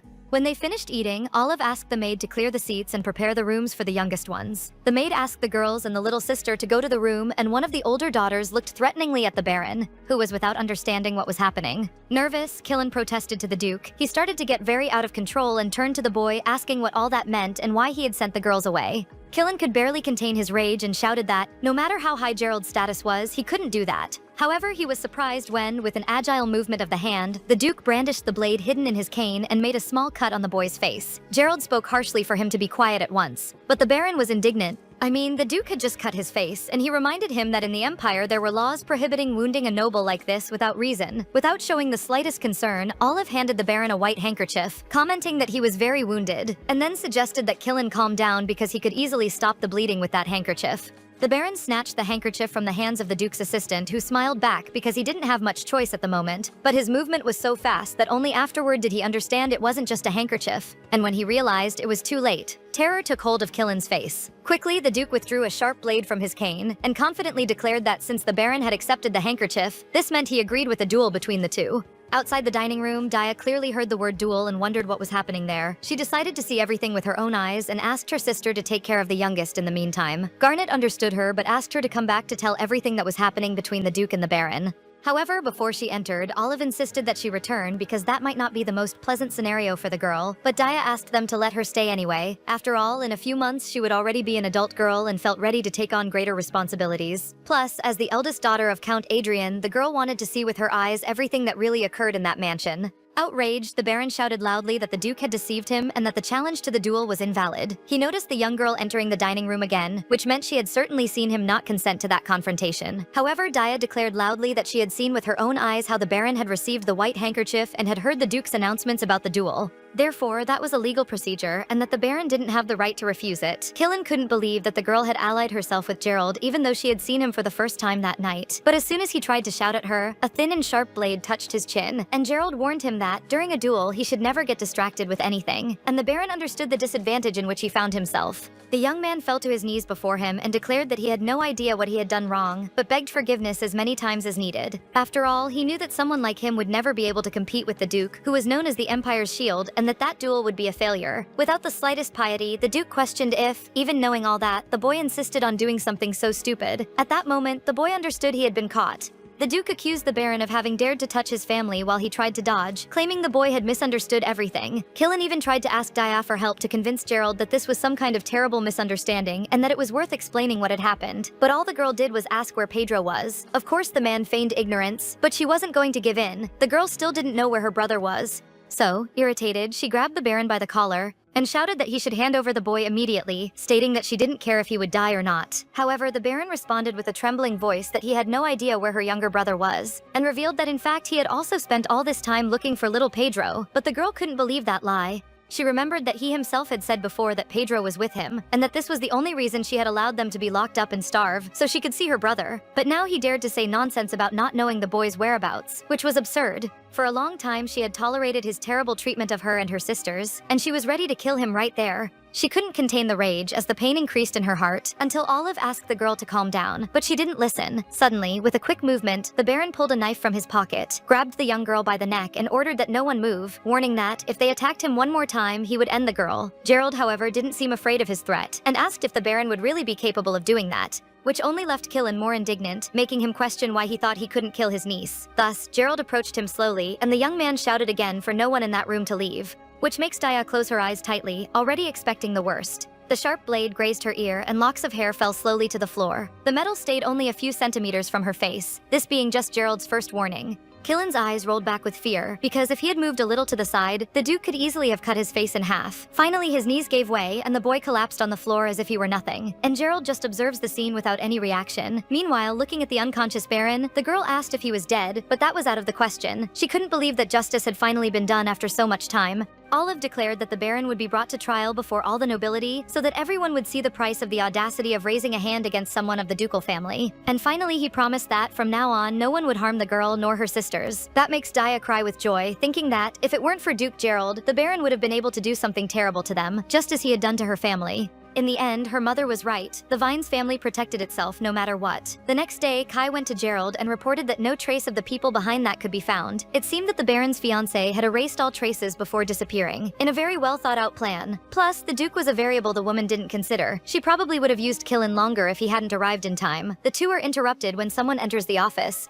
It was Olive who brought Miss Daya because she had decided to talk to Gerald personally. The girl bowed and thanked him for the favor she would never forget, saying that now all that remained was to find her little brother. Suddenly, the Duke announced he was ready to become the girl's guardian as soon as possible, something she didn't expect at all. However, he explains that there was clearly someone very powerful behind all that, and until that person was found, she needed protection. The girl understood perfectly what all that meant and suggested that the Duke stay until they found little Pedro, at least. Through the open window, the cawing of a huge black crow was heard, which landed on a branch of a tree near the mansion, drawing the Duke's attention, who asked if there was any tower there, a high place where birds could rest, to which Daya responds, explaining that behind the mansion, in a small grove, there was an old bell tower of a temple, but she still had no idea why the Duke had asked that, only that Gerald just answered that there was no time for explanations at the moment. He just needed her to take him there as quickly as possible. Flashbacks of a letter that Gerald's sister had written him come to his mind. She wanted to know more about his adult life and if he still got offended when called a baby. The woman talked about the soft southern sun, a peaceful corner that the evil monsters avoided, and said how much she wanted to show her husband what her fencing training had taught her.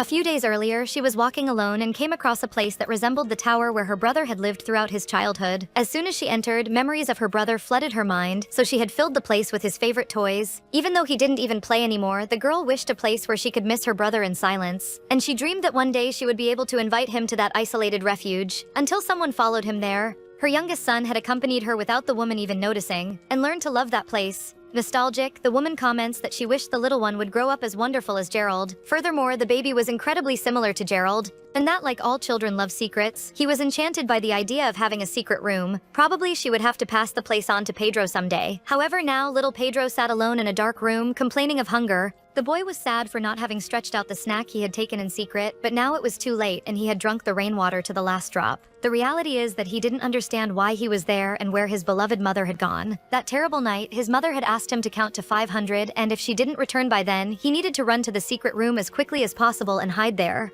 The little boy didn't understand why they couldn't go together, and his mother had promised she only needed to expel the evil man, ordering him not to leave under any circumstances, no matter who called him, even if it were his sisters. And in case she didn't come, he should wait until the Duke Vines arrived to save him, because his uncle would find him and would certainly protect him. Gerald knew perfectly where the baby was, remembering the secret room whose door was locked. That was frustrating. And the boy heard Pedro's heartbeats getting louder and louder. The girl looked at him confused. She had received orders to accompany Gerald and went with him there, but there was something missing. The Duke asked Olive if he knew how to open the door without scaring the child even more. At that moment, Daya couldn't believe what she was hearing. Was it possible that young Master Pedro had been there the whole time? She began pounding on the door with her fists and with tears in her eyes, asked her little brother to at least answer something. If he really was in that room, she begged him to say at least one word. But all there was an absolute silence behind the door, because his mother had strictly forbidden the son to respond to any voice, even if it was his sister's. The girl seemed to have lost all hope and thought her beloved brother wasn't there. After all, if he had been there, he would have heard her voice and certainly would have answered, which, unfortunately, didn't happen. She had never seen Pedro climb up that tower and ask the Duke why he was sure the boy was there, but Gerald was absolutely sure the baby was behind that room. And if he wasn't coming out even hearing his sister's voice, there was a good reason for it. The Duke heard his heavy breathing behind the door and knew the boy was right there.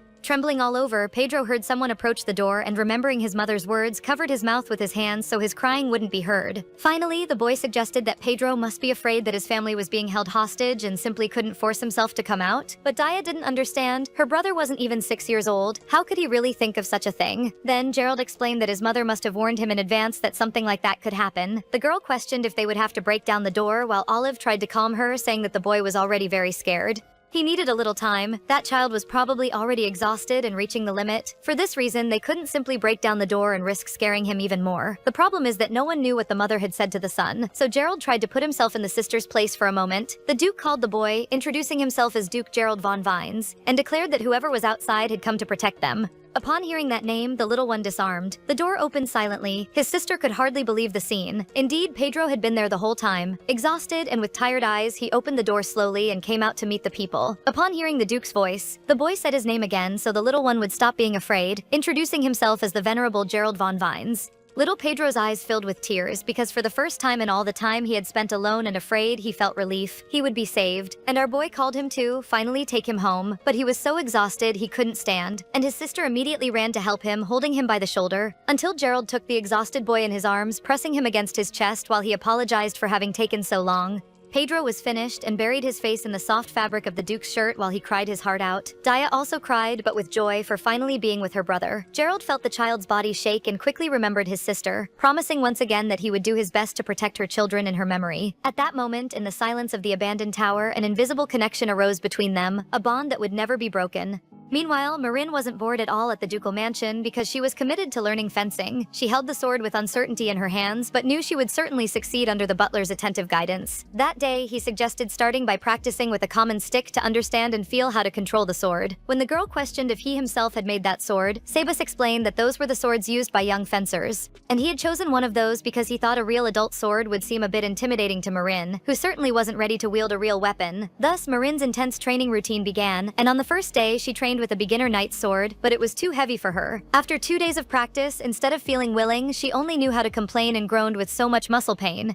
For this reason, on the third day, she agreed to use a lighter wooden sword. Marin even lamented that the butler had accepted a student without talent and worse than a child, but the man assured her she would succeed. Actually, he hadn't met a student with so much desire to practice for a long time, and Sebas motivated her by saying her persistence would certainly be rewarded. However, in the middle of their training, a servant suddenly entered, announcing in shouts urgent news to the butler. Apparently, the Duke would arrive soon, although everyone was sure he would remain away for much longer. Holding the wooden sword and hearing the Duke's name, Marin felt incredibly happy that Lord Gerald was already back. The Duke soon settled in his office as usual, while he heard that security had been provided to guard the castle, and his assistant had even prepared capable and trustworthy knights, so he wouldn't need to worry about the protection of the young girls and the little boy.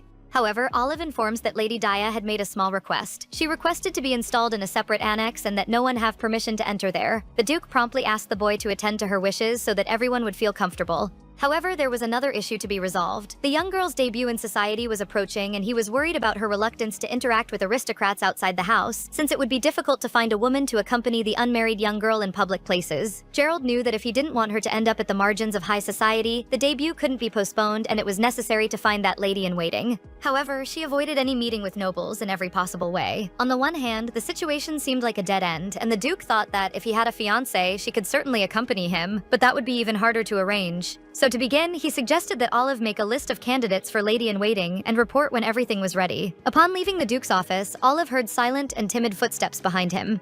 It was Maureen, who couldn't wait until he called her and, luckily, found the assistant in the hallway. He asked what she was doing there at such a late hour, and the girl wanted to know how the trip to the south had gone. The Duke heard the sweet voice and called her again by the silly nickname of Temporary, but Maureen was happy to see him again anyway. Setting aside all formalities, she opened the doors with joy and greeted his grace with a big smile. The boy comments that there was still a lot until nightfall, so he asked her to come in. He wouldn't admit it, but he was very pleased with her presence. Curious, he questions if anything had happened in his absence, but Maureen explains it wasn't anything like that. She just wished the boy would rest early because she thought it was unlikely he would sleep well over there, and, moved by a sincere desire, prepared all the necessary ingredients for him. Adding that, besides the mixture with the flowers, she brought something to make his sleep deeper and help him recover quickly, offering a glass of hot wine to the boy. Smiling, Gerald commented that the girl, like a little dog, was happy with her master's return and asked if she really had missed him so much during this period. Of course, Marin could barely contain her emotions at that point and confessed the truth, she did want to see him. But she soon denied what she had just said, asking the boy to stop comparing her to a puppy, and stated that she had come on business to help him sleep, so she wasn't going to listen to insults and mockery from him. Losing his composure, Gerald comments that hearing her voice, he felt he had finally returned home. Marin stopped before him and was incredibly satisfied to hear those sweet words after the long return. If she were sincere, she was very happy that he was there in perfect health. Soon, she offered to apply the eye compress she had used before and asked if he had managed to sleep during the trip with the help of the other one, which the boy confirms. Suddenly, the Duke removes his black satin blindfold that covered his clear eyes. Curious, she asks if it was okay for him to be without the blindfold after so many events, to which he responds that he thought so, which leaves her satisfied because she preferred to apply the compress directly to his eyes. That made our girl question if the plant was helping him, because Gerald could only remove that blindfold alone at night. And she smiles just at this possibility. Finally, she began the reading of the day. It was a tale of the prince and the pauper, and she began to read it aloud, with a velvety and gentle voice, as soon as she applied the herb dressing on his eyes. But the boy's head was far away. After his sister's death, Gerald had been suffocated by mourning for a long time. The image of her in a cold grave froze his heart, but the familiar smell of books, the delicate aroma of dandelions, and Marin's tranquil voice seemed to bring back a warmth he had already forgotten. He sat in his office, listening to the pleasant reading with his eyes blindfolded, and felt alive at that moment. Marin slowly read about the heir prince who had disguised himself as a pauper and who once had told a knight he was the prince, receiving mockery in return. Then the prince turned to an old man who was passing and told the truth about himself again. Again, he was mistreated since the old man called him a liar and threw a huge stone at him. So the prince could only run, dodging a rain of stones. She read about a life where lies and truths intertwine, where the false becomes the truth, and vice versa. This gave the Duke a perfect idea. The next morning, Gerald called Marin to his office and said something she certainly didn't expect to hear. "Marry me," and he made a point of pronouncing her real name, Lady Marin Schwentz, a girl of noble birth who now stared at him completely shocked. And that's where I'm gonna leave you guys today. Oh my gosh, I genuinely cannot get over how good this story is. The story is called Engaged to a Blind Duke, and it has completely taken over my brain, and I'm not even mad about it. I mean, Gerald is so different from the usual Duke. He's blind, mysterious, broody, ridiculously handsome, and surprisingly soft when it comes to Marin. I don't know. Something about him being blind with the blindfold is kind of sexy. The little moments between them are what really got me. The way he's always grabbing her wrist, the teasing, calling her his temporary, the dandelion compress scenes like the slow burn is doing numbers on me. And don't even get me started on that walk under the moonlight when he took off his blindfold for her. I was screaming. So yeah, I made it all the way to chapter 24 for you guys, and I really hope you loved this as much as I did. If you enjoyed it, please drop a like, leave a comment, and let me know you want more, because I'm dying to keep going with this story and I really want to bring you the rest of it. The more support this video gets, the sooner I can come back with the continuation. Kisses, and see you next time.